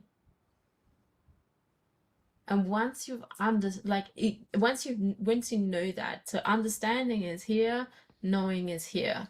So once you've transcended those 40 centimeters, or however many centimeters that are, when you get to know that love is the driving force and you have received everything that you need, not what you wanted, you have received everything you need out of love, because if you had received what you wanted, you wouldn't be expanding and evolving in the way that you should, or the way that you wanted to. You created this body so that you could fulfill the purpose that you came here for. And if you had a different body, you would be fulfilling a different purpose. So if you choose to be jealous about someone else's body, you can do that. However, just like that's one of the shadows for you to work through. You designed yourself perfectly. You designed every single challenge perfectly. Yeah. And you have free will. And like getting through all of those concepts isn't for the mind, it's for the heart. Yeah. It's for the body. Our DNA remembers. And I think when we were on the call, that is when I channeled this, that our mind is linear, but our body is exponential. Yes. And humans are used to thinking in linear reality, or whatever it's said, but it's exponential, like the Fibonacci sequence, that everything is made from that. It's exponential. And right now, this technology that we are living, this Aquarian age, is exponential. So you gotta tap into that. Like, everything is happening at a speed that we haven't seen before, because it's time for change. It's time for like embrace and accept these new things and technology. Like, I don't know, it's so crazy because it's moving so fast. And I'm also a big fan of technology, of blockchain, AI. I use it a lot. But I feel like we don't have to be like, nobody has to be anything, but like, yeah, at least in my experience, like it's essential to be tapped into to the mother, like to the heart to the nucleus of the earth, for us to ascend more like a tree into technology, like the heaven, right? This innovation and things, but tapping into the earth and channeling that in a way. How can I use that with technology? How can they dance together in a way? Um, because if you want to do only that, but leaving this behind, like it creates a on harmony. Like they have to It's not, dance, yeah. yeah, together. Right, that's what you're here to create. Yes. And yeah, so the others are here to create in a different way because that is the nature of oneness. You are the fractal of infinite source with the specific frequency that you are here to experience in this incarnation throughout the construct what you need to experience, and the others exactly the same. And so that is where the unconditional love also comes in, is allowing them to do what they need to do, and you allow yourself to do what you need to do. Mm-hmm. So um this is the thing that you need to do, is connect with earth, grow the roots down, because as below so above, of course. The tree roots go into the ground, and the branches, they go up into the air, and they look exactly the same, just like our lungs have exactly that branch structure as well, and the nerves inside of our brain have that branch structure as well. So as above so below, as below so above. But that's what you're here to experience, and and other space cadets are here to experience the other thing. It's fascinating, right? Like as you were talking and saying about like yeah, it's something that we know, but every time I hear it, it's like wow, what, wow, wow, like the micro in the macro and the macro in the micro, and that we are the macro right now. And it's mind blowing, because every time you think about it, but it's this new era is not more much about like thinking and rationalizing and structure. It's put it back in the heart and open yourself, because the heart, this is the infinite source potential. Like it's the heart, and what's your intention, and where do you come from, where do you do it from, and like tapping into that love energy. And it makes you feel good as well, like it uplifts you, and it like, right, just loving, right? Yeah, exactly. And so every day when you feel love, and if like sometimes I might not be able to generate it immediately inside myself, so I would just feel the consciousness on my bed and feel the unconditional love coming from my bed. And so that, like, that Mm, is how I can then reconnect again with that unconditional love. It's just every day feeling inside your heart, in that little space, like just behind it. mm, And when you get there, you can say, I am one with source, I'm one with God, I'm one with everything, I'm one with myself, how whatever you want to use, and feel the expansion into everything, and let it come back, and feel expand and let it come back, and expand and let it come back. And when you do that, I mean, do it as soon as you wake up and do it before you go to bed. It will actually, you can keep on doing it throughout the day, like it just comes natural. So like in throughout our whole conversation, I keep on just feeling in that space behind my heart, mm. and then it starts like to glow. Oh, something that was also really interesting when I was on ayahuasca, it was like I have my hands like this on my heart, and then like at some point, when you like that for an hour or something, you want to change position. So I opened up my hands and went like this, and then I wanted to put them on my body again, and my hands wouldn't go back because Wow. I felt my aura, Mm-hmm. like right here. I felt the energy, and my hands would, like, I felt it so strongly. My hands would not go any further. Wow. And so I said, okay, well then I'll just put them on my aura. And Like a fat guy with a beer in his belly.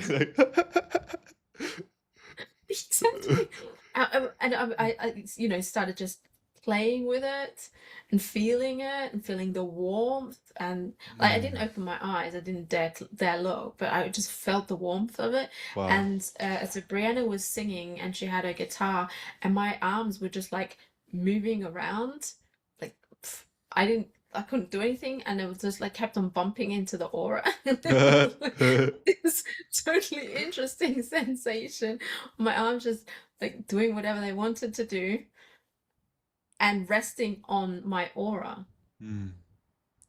Because when you're on medicine, you also, like, at least in my experience, you get to tap in and truly experience how, when you're in that subtle energy, like, the any essence you put, like any essence or spray that you put, like, you feel it completely, like every little sound you hear it, like every thought, you can feel that it has an impact somewhere. So you tap into these more subtle energies that may not be that physical, that dense, that material, but they do exist and they do influence uh, things like sound, geometry. Just a certain movement from the hand changes everything. Like, just a thought changes everything. But if you're not willing to tap into that, like, subtleness, or go into these maybe fasts or silence, and when you go into those spaces, you really get to tap more into those subtle energies, and maybe tap into the elementals, or maybe tap into, I don't know, and channel a certain message. But medicine also shows you that these subtle energies are very, very real, and they have always been there, but maybe you didn't recognize them before. But when you see something, you cannot unsee it. That's why medicine may change, like it changed for me, like my whole life. It also changes for many people, because, and also, like, maybe mushrooms or other medicines, but you see things or parts of yourself that maybe you wouldn't have seen, and once you see it, you can't unsee it. And that's maybe, I found that that's maybe why many people, or there's a lot of resistance from people from tapping into this, because they know that once you start in a way, or you see something, there's no going back. So I prefer not to walk that path at all, because if I choose to walk that path, everything will have to change. And maybe I'm not willing to do that. Maybe not right now, maybe not today, maybe not in this lifetime. I don't know. But it's responsibility. And and it's okay, but it is, like, because it changes and shifts everything. and Yeah, it does. and yeah, and it may be intense, but that's why being in a community also helps, sharing, and, like, being with other people. And it's like a dance, alone and with people, and right. Everything is a dance. And so I want to go into the truth that you said is an apocalypse.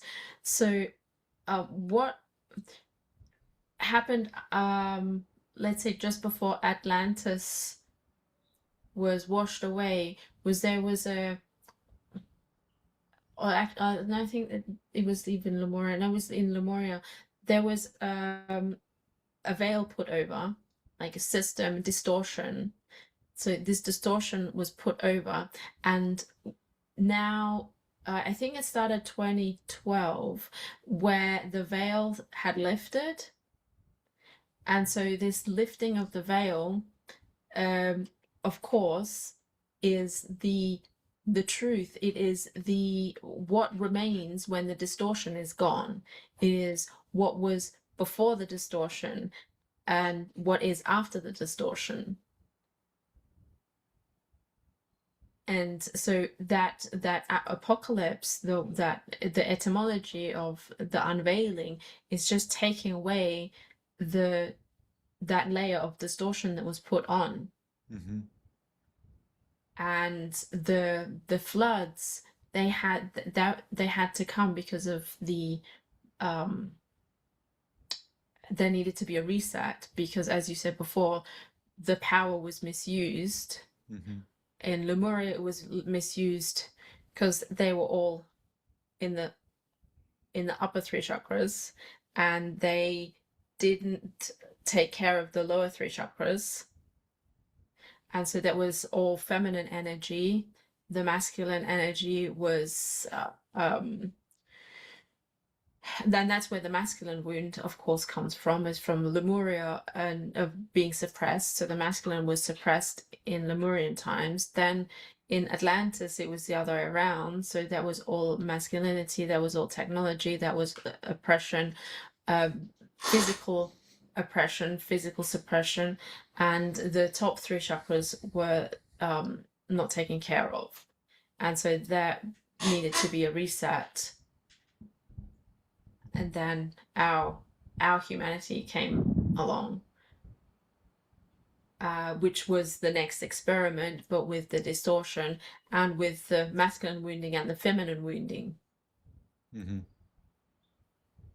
Yeah, I feel like right now, like as a humanity, as a collective, like it's time for like weave both of these together, like talking, like circling back around like this universe is trinit, like as the atoms tell us, like as above, so below. So like the great creator that everything is divine, right? In when you start seeing it from like a perspective, but yeah, like it is time for integrate this feminine archetype that is Lemuria, that is the civilization where we connected with the heart, with nature, with the elements. Integrate that and integrate Atlantis, where we try to ascend just from a mind perspective, from understanding it all and technology, and they were also trying to make humanity ascend faster. That's why like the Bermuda Triangle and many things happen. But it is time, like as the um like the el hijo neutrino, like the The no, Holy Trinity. yeah, like the one who weaves both, like the child who Yeah. weaves both the mother and the father. uh like we as a collective, it is time for us to step forward and to we've been on this healing journey, on this remembrance journey, on this like inhaling all this information and tapping into past lives and healing other timelines and all this. But it is time like to humbly now again step into our power, rise above, and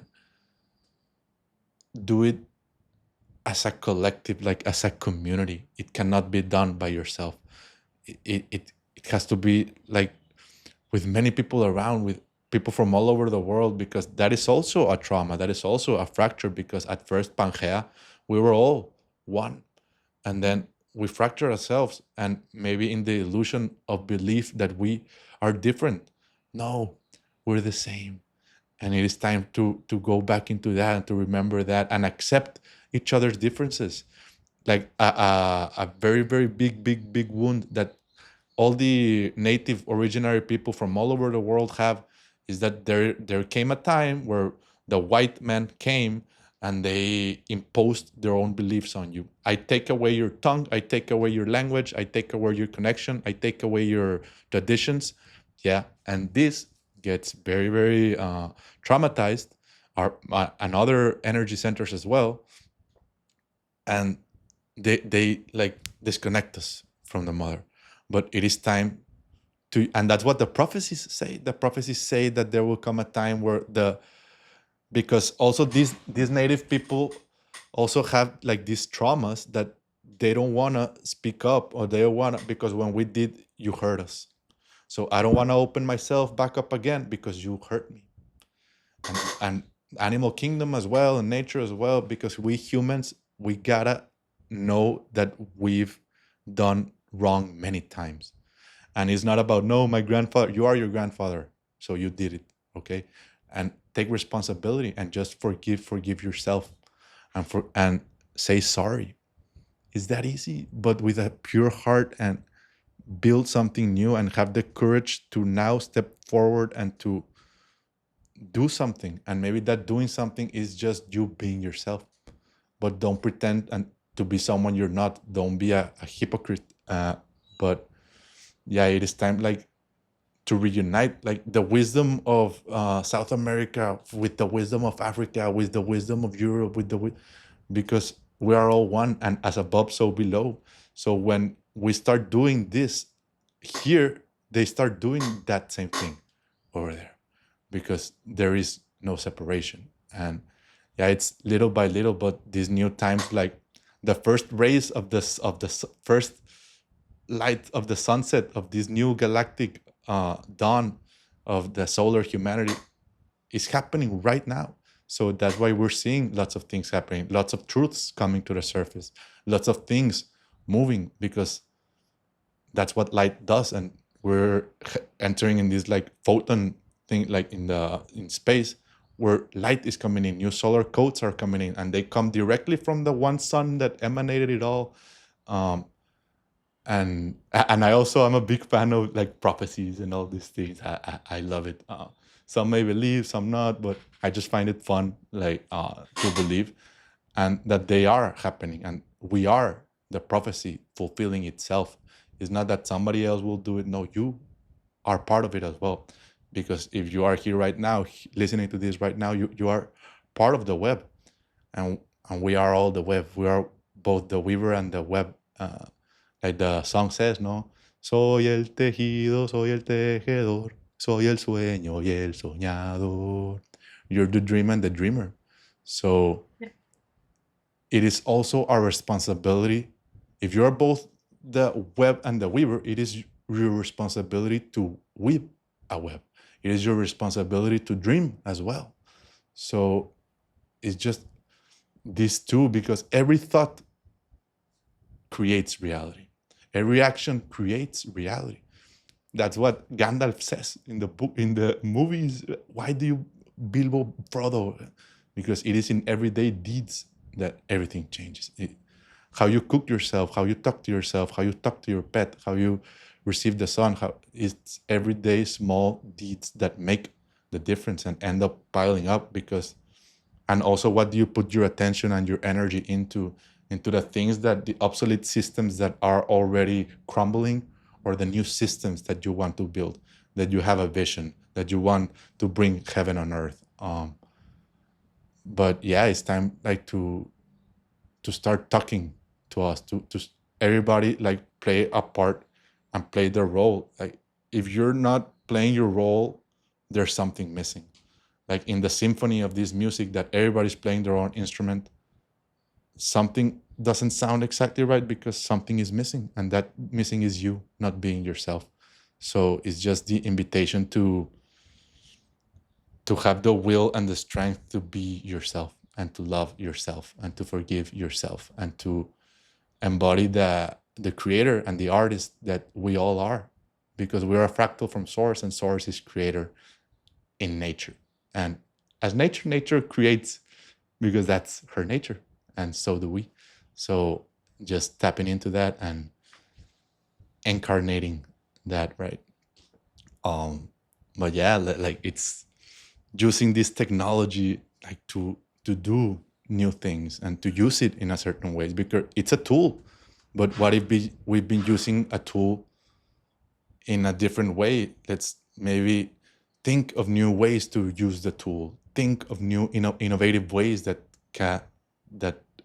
I don't know, that we can do new things. Like, let's think out of the box and build communities as well. Community is essential. Like, being in a community and being part of a community.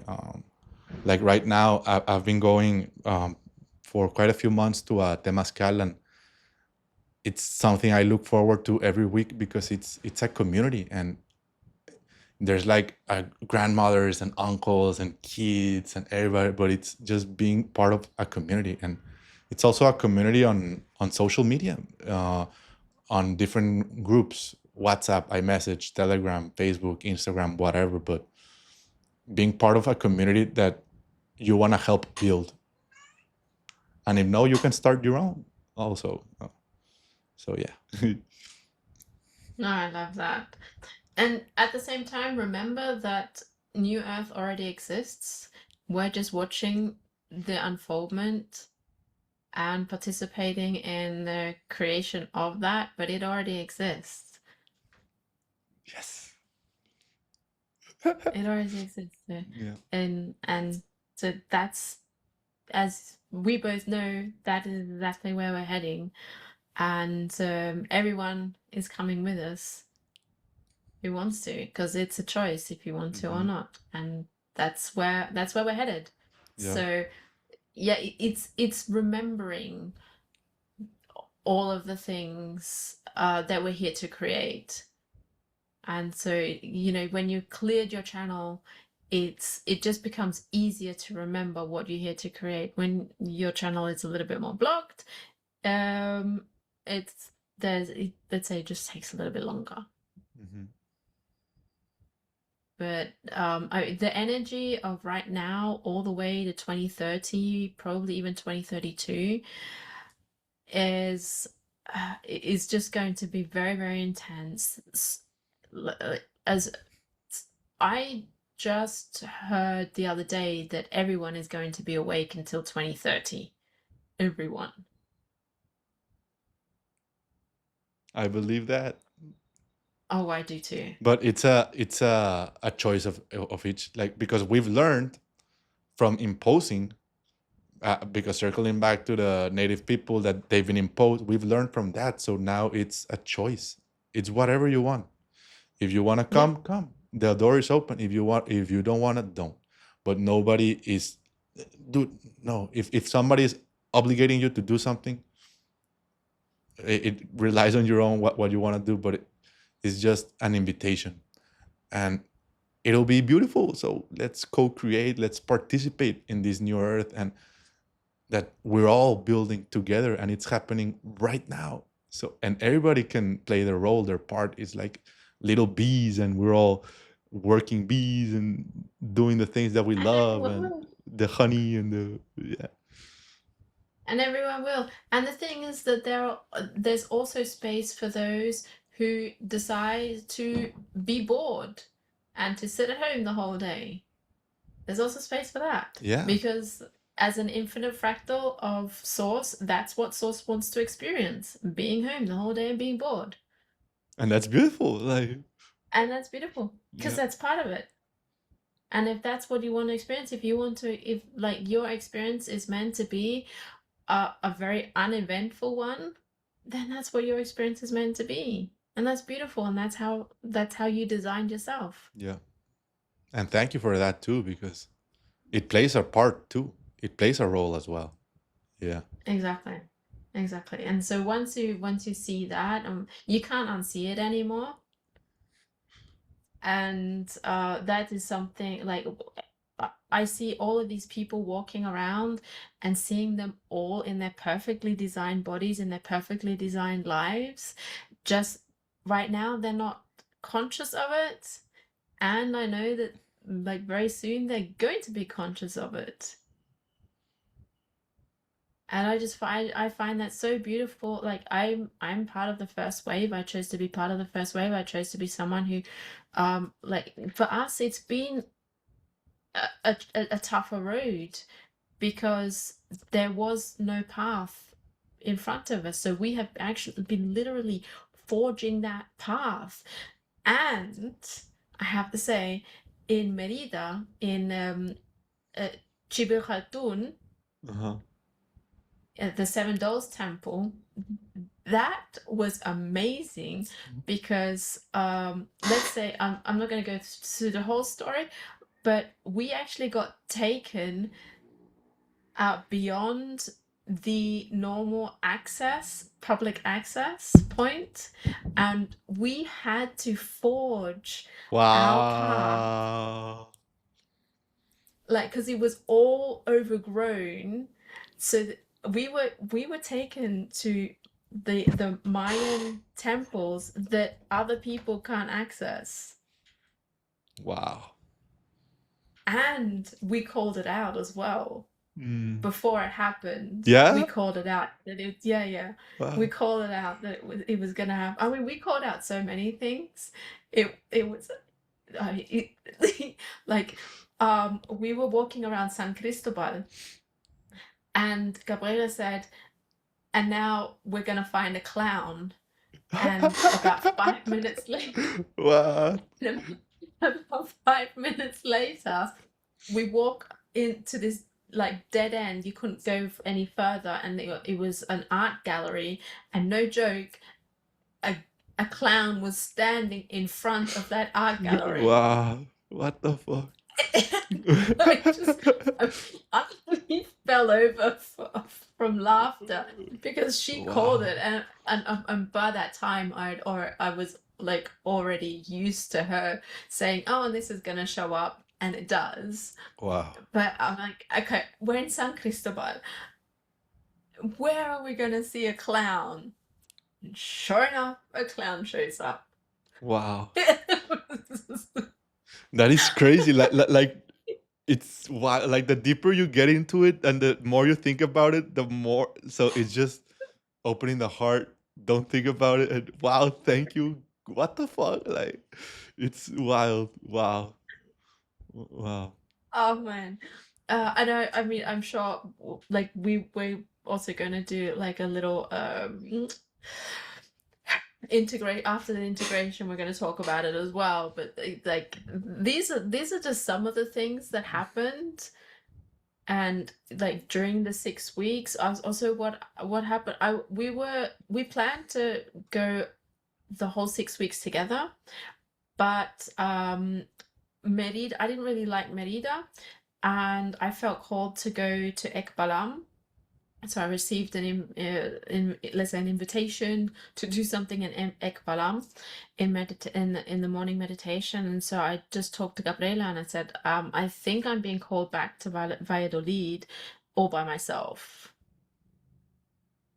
And then she said, yeah, what she was actually going to suggest that to me. Wow. Valladolid And is Yucatan, right? yes, Yucatan.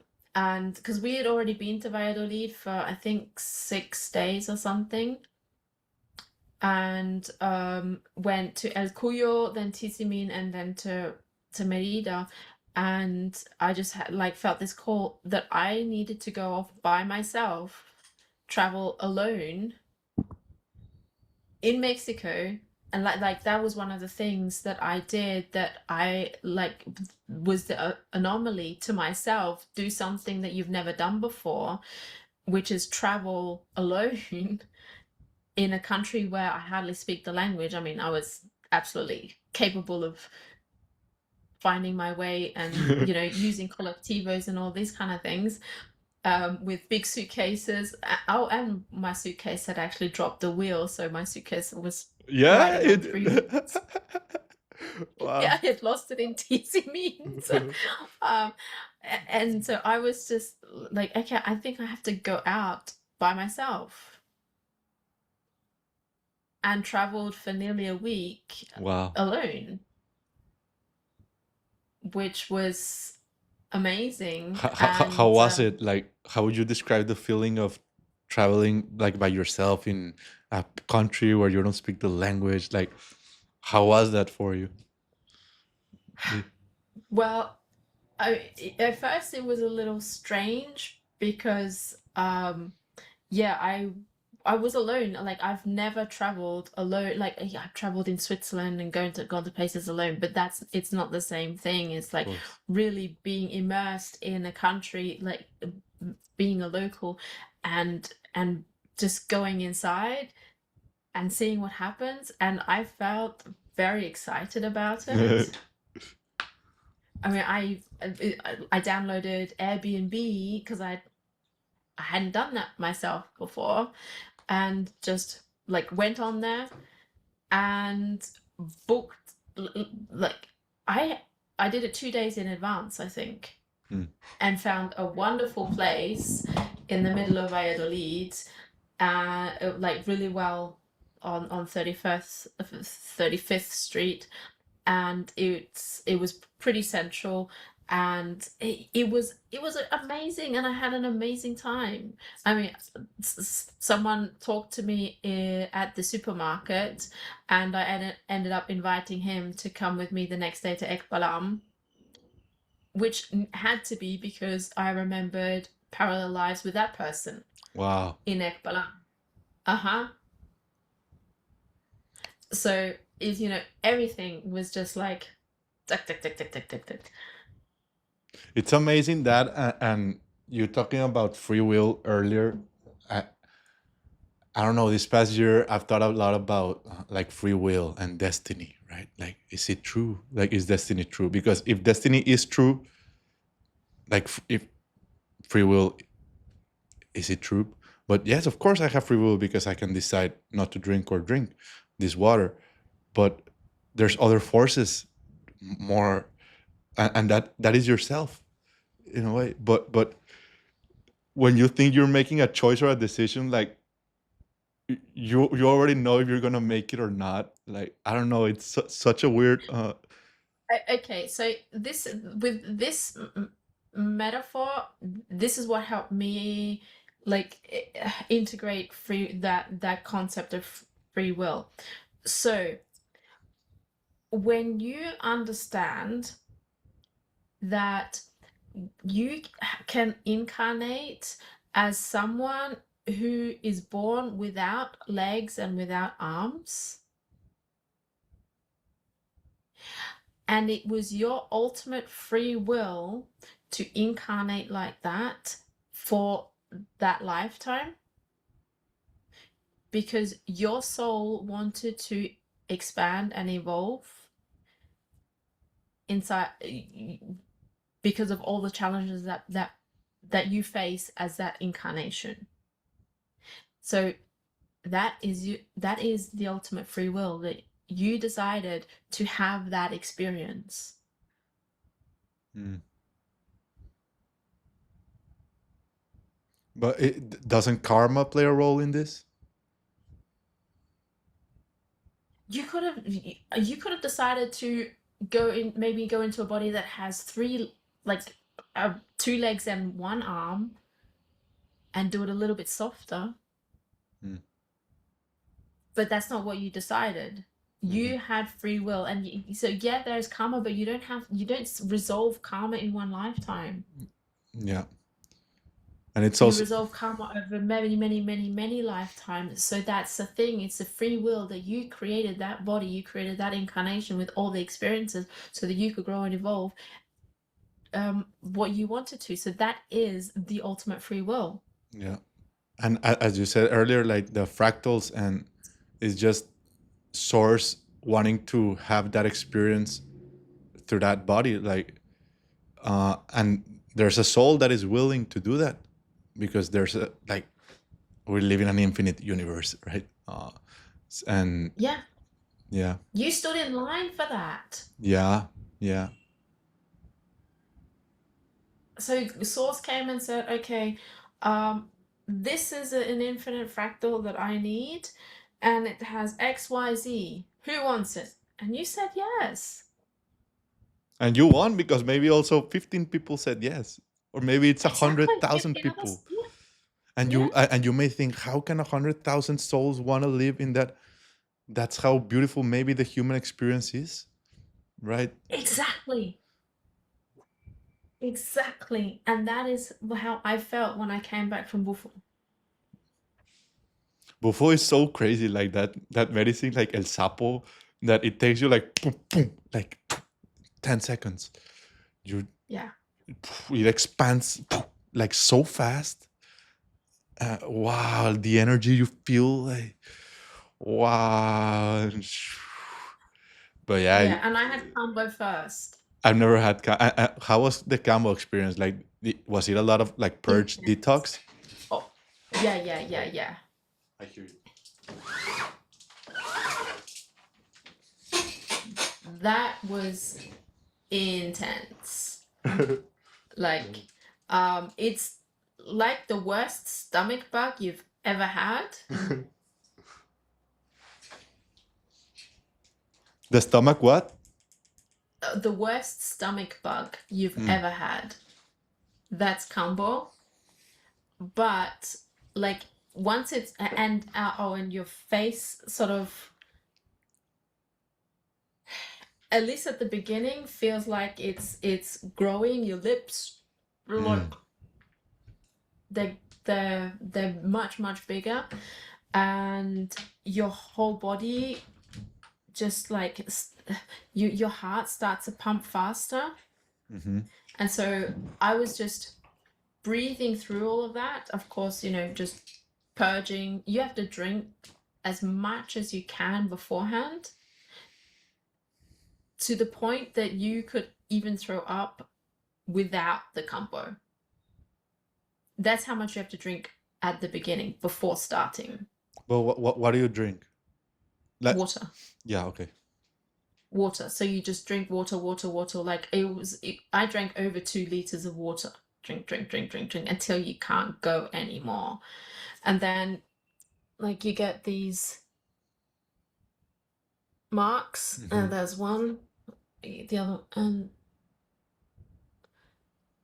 and then you have to hold your arms up, and then the powder is put on the marks, and it's just like immediate, off you go to the races. And it's very detoxifying, but it's over in about half an hour. Mm. And then like you just have a little break. I went to lie in the hammock, got a vision of Quetzalcoatl, of course. Yeah. And yeah, just like relax, and then I went to have the buffo. But because your body was already purified, and yeah, it's like also you don't eat beforehand, or yeah, that was so yeah, that was in the morning, so you come fasted. Mm. Yeah, and there are of course the dietary rules for Mm-hmm. ayahuasca that already applied, so I didn't have to do anything additional for the combo. But they do say, like, for the dinner beforehand, no animal, Mm-hmm. no protein from animals, which is easy as well. Yeah. Yeah. And you understand, And like I remember when I did ayahuasca for the first time, it was in 2022. Like I got the call like since 2019 from Peru, like come, and it was only with the intention like try the medicine of the jungle. And when you're in medicine, you understand the power of fasting. Well, in my experience, that was the first time I actually understood the power of fasting, like because you do it at night, right? So, well, at least in my experience, like it was like the a very small breakfast, but the whole day you go fasted. And actually when you throw up or when you go to the bathroom or when you like purge in a way, after that purging, that's like when the medicine starts in a way. It may not always be like that, but in some experiences it is. But the power of fasting, it's it's extremely powerful. Like all the sacred texts talk about fasting, and fasting is not always about eating food. It's about what you listen and what you see and what you eat and what you who you surround yourself with and the energy. Like fasting in different facets of your life, but the power of fasting from food, it's very powerful. And also when you're on medicine and you eat something, you feel it, how your body receives it. And so that's why like your body is a temple. And earlier you were talking also about like the pyramids, and also like the pyramids are temples themselves, and they are alive. Like each pyramid, as your own temple, like is sacred, right? But yeah, it's just like medicine shows you many different things, and you don't have to do it. But it's like a nice experience to have, like to feel all that and energy, and that it's yourself. and yeah, just recognizing who you are, and most of all, that the remembrance, because it is part right now. Remember like who you are, who you always been, and just start walking that path toward incarnating that highest version of yourself. But how beautiful that you did the medicine like at the last of the trip. I find that that's a very nice way like to integrate it all. Maybe you got some messages about the trip, or maybe future events, but it's just a Yeah. nice way of like the cherry on top, like at the end of the Oh, trip, right? yeah, absolutely. And when Gabriela suggested doing the ceremony at the end, I was 100% immediately just in. So yes, that's perfect. I love that. And so I actually did extend my trip by 1 day, which was in perfect. I had no idea why I did that, but it was in perfect synchronicity because there was actually something that I needed to do on that day that I would have left. So actually I went back to Valladolid Tulum just for 1 day. Went back to Valladolid for the day, and because there was some things that I needed to do there, and yeah, the medicine.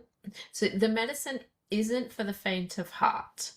It isn't for someone who is is curious but doesn't want to face their shadows. Mhm. It isn't for people dabbling uh in let's say the shamanic path. It is for someone who really is devoted to walking this path, because if you don't honor Mama Ayahuasca, she will be brutal to you. Yeah, I just And got so goosebumps. Like you gotta come with a lot of respect. yes, you have to come with a lot of respect, and there are really take it seriously. Take the fasting seriously, take the dieta seriously, because and meditation, because she has a lot to say. She has a lot to show you. You are full of power, but when you can't harness that power because you haven't been with yourself enough, um, it will be brutal. Mhm. But for me, like my both sessions were very gentle. So this one was very gentle, and I didn't feel the need to even the need to purge. I didn't feel sick. I was sort of wondering, oh, will it come? And then like after round 4, I said, nah, oh good. Oh, good.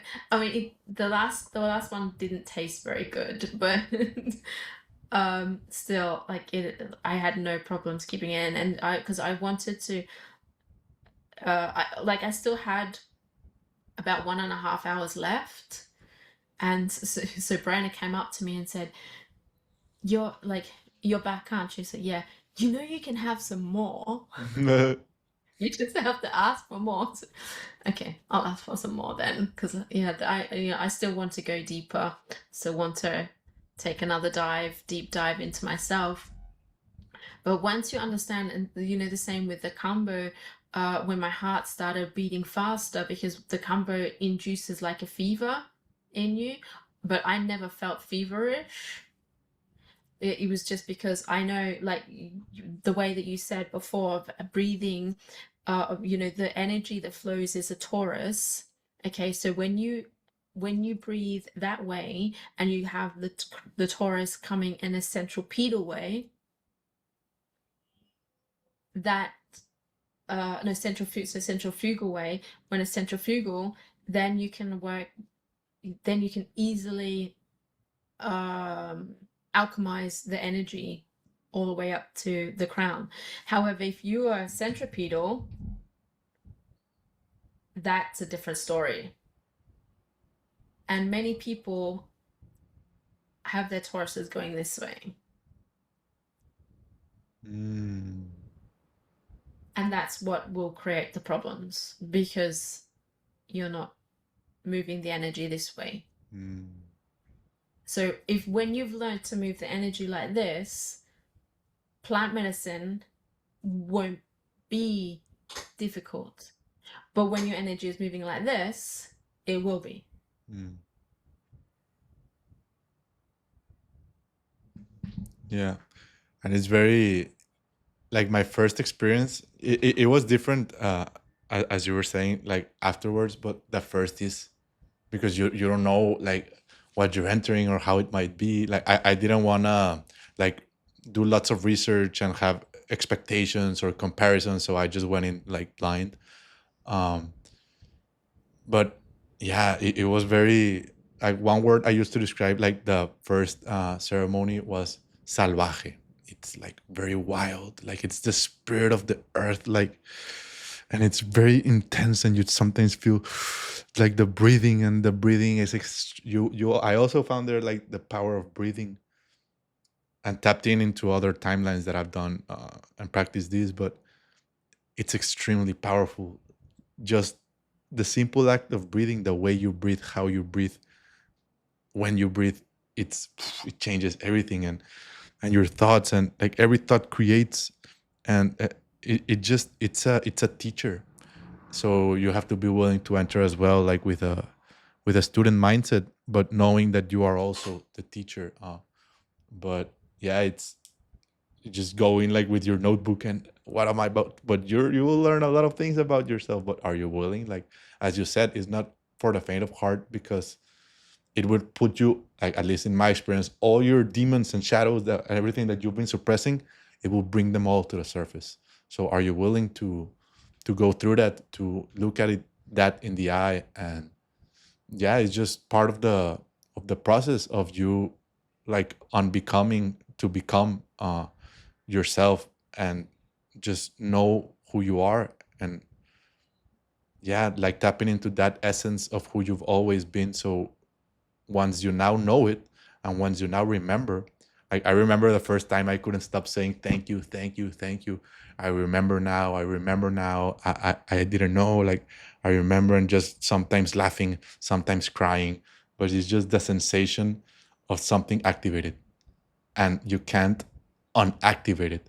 So if you go about life just like walking around like nothing ever happened, you will feel worse and worse and worse, because you, like as we said, like you cannot unsee if you see it. So yeah, it's a path. It's a, like if you want to take the medicine, you just gotta be willing to walk the path, and there will be many changes and movements, and but it's all for your best, your highest good, because you're aligning yourself to that best version of yourself that already exists within you, but you are now walking that path towards embodying that Yeah. aspect of yourself that already is, but it's just like little by little. But yeah. um, But there's a reason why the medicine wasn't given to everyone, yeah. why it was only given to uh, s- certain people who had been on the path since childhood, Mm. because it's very strong. However, I also have to say, um, because we, like every generation, is like a better version of the previous generation. So the frequency, the energy of the later generations are then capable of transmuting the energy of the plant medicine better Mm. than 200, 300 years ago. Mm. So that is also how AI was able to be, for the first time, widespread across everyone, because the energy is around for everyone. Everyone was ready for it. And so the same thing with plant medicine. Now we are in the energy where everyone can actually, so not as a commodity, but as something, as a tool that everyone can use, because everyone is capable of getting to that position. Whereas in like many years ago, that only the initiates were capable of doing it because they went through a lot of hardship to get to that point of being at that high frequency. Mhm. As you said earlier, that you may be the one who like builds a path where there were none, but we are walking a path that like the ones before us walked as well. So the past Exactly. generations beforehand, they did have to do that work, and the past generation before. So we're walking the path that our ancestors saw, but it still feels like, because every time it's like a new branch, it's a new path, but we're like we get to a part where the others before us did it, and then we like do a new octave of that. But yeah, like, and also like right now, like the great masters that have walked, like Yeshua or the Buddha or whichever, like there will come a time where all of humanity will be able to embody that energy, to embody that Christic being that we all are. Like being a Christ is a title of being, of recognizing who you are, and truly embodying it and being in total coherence. If you think and feel that but you don't act that, you're not being coherent. So you have to be, embody, and walk and be in full coherence. And that's where like the like we start like to, but it's part of the process, and you just gotta enjoy the process. Like enjoy, because it's a beautiful life. Like right now, like the sun, I can feel, I can breathe. It's just finding the pleasure in the small things. That's how, like, at least I keep myself going. Like every time I drink water, like, oh wow, like holy shit, like water tastes so good. Like every time you receive the sun, like thank you. Just like being fully present in the now. And yeah, just don't be hypocrite with yourself, because with this like it's like the middle between the heart and the mind. That's what we speak. What do you think, what do you feel, like speak that. And you being hypocrite, you're like you're using this energy center wrong, you're blocking it. So be honest with yourself, be true to yourself, and yeah, be true to yourself. Don't pretend to be someone that you're not, because if you know how to play the flute perfectly, and you were born to play the flute, like if you're playing the guitar, like you're taking somebody else's place. Like I don't know, it's like just be who you are in your own essence. And medicine helps you in that. And yes, it's very intense, but it's nice to sometimes feel that intensity and those colors and that energy that is alive and that is you. And that may be the, I don't know, something that starts up something very big. But yeah, it's a lot of responsibility too. And the responsibility, I say, it's always a responsibility with yourself.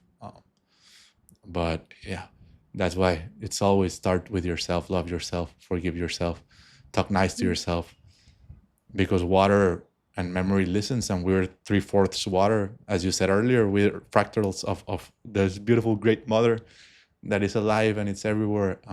We're fractals of her. And water has memory, and water listens, and water responds. So just be nice to yourself.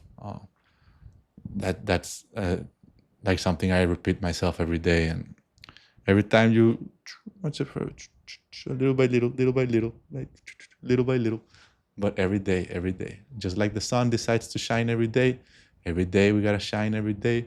We gotta be good to ourselves every day. And yeah, like that is a path into the illuminated. No, fuck that. Just enjoy life, have fun, and experience. Be able to be willing to experience new things, new sensations, new just experience, because that is info, that is data that changes you. That, like, I don't remember the name of the science that when you go to a place, like everything changes. Um, so just get yourself out more. And because synchronicities and magic are always there waiting for you to happen, you just gotta be willing, like, to step in, right? Yeah. Yeah, step in, step out, step over. I love that. And so I think this would be a good time to To end this, I've been really enjoyed talking to you, Marcelo, because every discussion that I've had with you has just been beautiful and amazing. And those are even the voice message discussions that we've had on WhatsApp. So, yeah, I really appreciate you and your wisdom. And happy belated birthday. I did text you on your birthday, but I Thank can you. say it directly here. Happy belated birthday. I hope you had an amazing day with your family. And yeah, we have, I think, yeah, just moved out of Aries season. Yeah, I think yesterday, or I think it's 20, Yeah, 2021, like yeah. 20 or 21. Or 21. Yeah. So Yeah. just moved out of Aries season, out of that very hot energy. It was very strong, I have to say as well. Yes. But we can get into that in the next discussion. So thank you so much for being here. I've enjoyed it a lot, and I would love to have you on again. Me as well. Thank you. Thank you, Stephanie. It's been an honor for me to be here, just to talk, to have fun together, to share. Of course, there will be another one. And thank you, Marlene, again for weaving us. And yeah, we'll keep weaving each other in this new earth that already is, but it's also building itself. So yes, thank you. And yeah, thank you all, the listeners as well. May you have a beautiful rest of your day, rest of your week, and much love to you all. Okay, and before we leave, if anyone wants to see you, where can they find you or work with you? Um, I have I've been posting. I have a YouTube channel, Instagram, TikTok. They all have the same at Marcelo Melendez, with the last E changed for a 3. And yeah, I'm also on Twitter. I'm also on Threads. I try to be on most social medias. But yeah, search for Marcelo Melendez and you'll find me there. Whatever thing, we can get in contact there. And yeah, let's do great things, build together, and we'll be happy to talk. Amazing. So I'll put that all in the show notes below, as well as my offerings.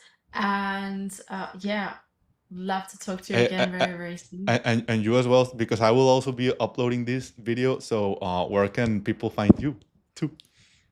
Yeah, sure. So here at Weirdish on YouTube, then on Instagram, I'm at Elevanima, at Elevate Your Soul, Anima and Soul. And I have offerings for hypnotherapy, for coaching, for light language Mm. activations, and human design consulting on my website, and we'll put that in the links below, and you can directly book an appointment with me right there, right then, if you feel called to. And yeah, also, if you feel called to, I'd love to see you around. So please subscribe and follow if that's what you want to. Myself and Marcelo. And yeah, this has been Weirdish, where we have like these amazing conversations. And yeah, so thank you so much. Hasta luego. Muchas gracias. Been a Thank you pleasure. all. Much Mucho love. Thank gusto. you. Much love. Oh, Recording stopped.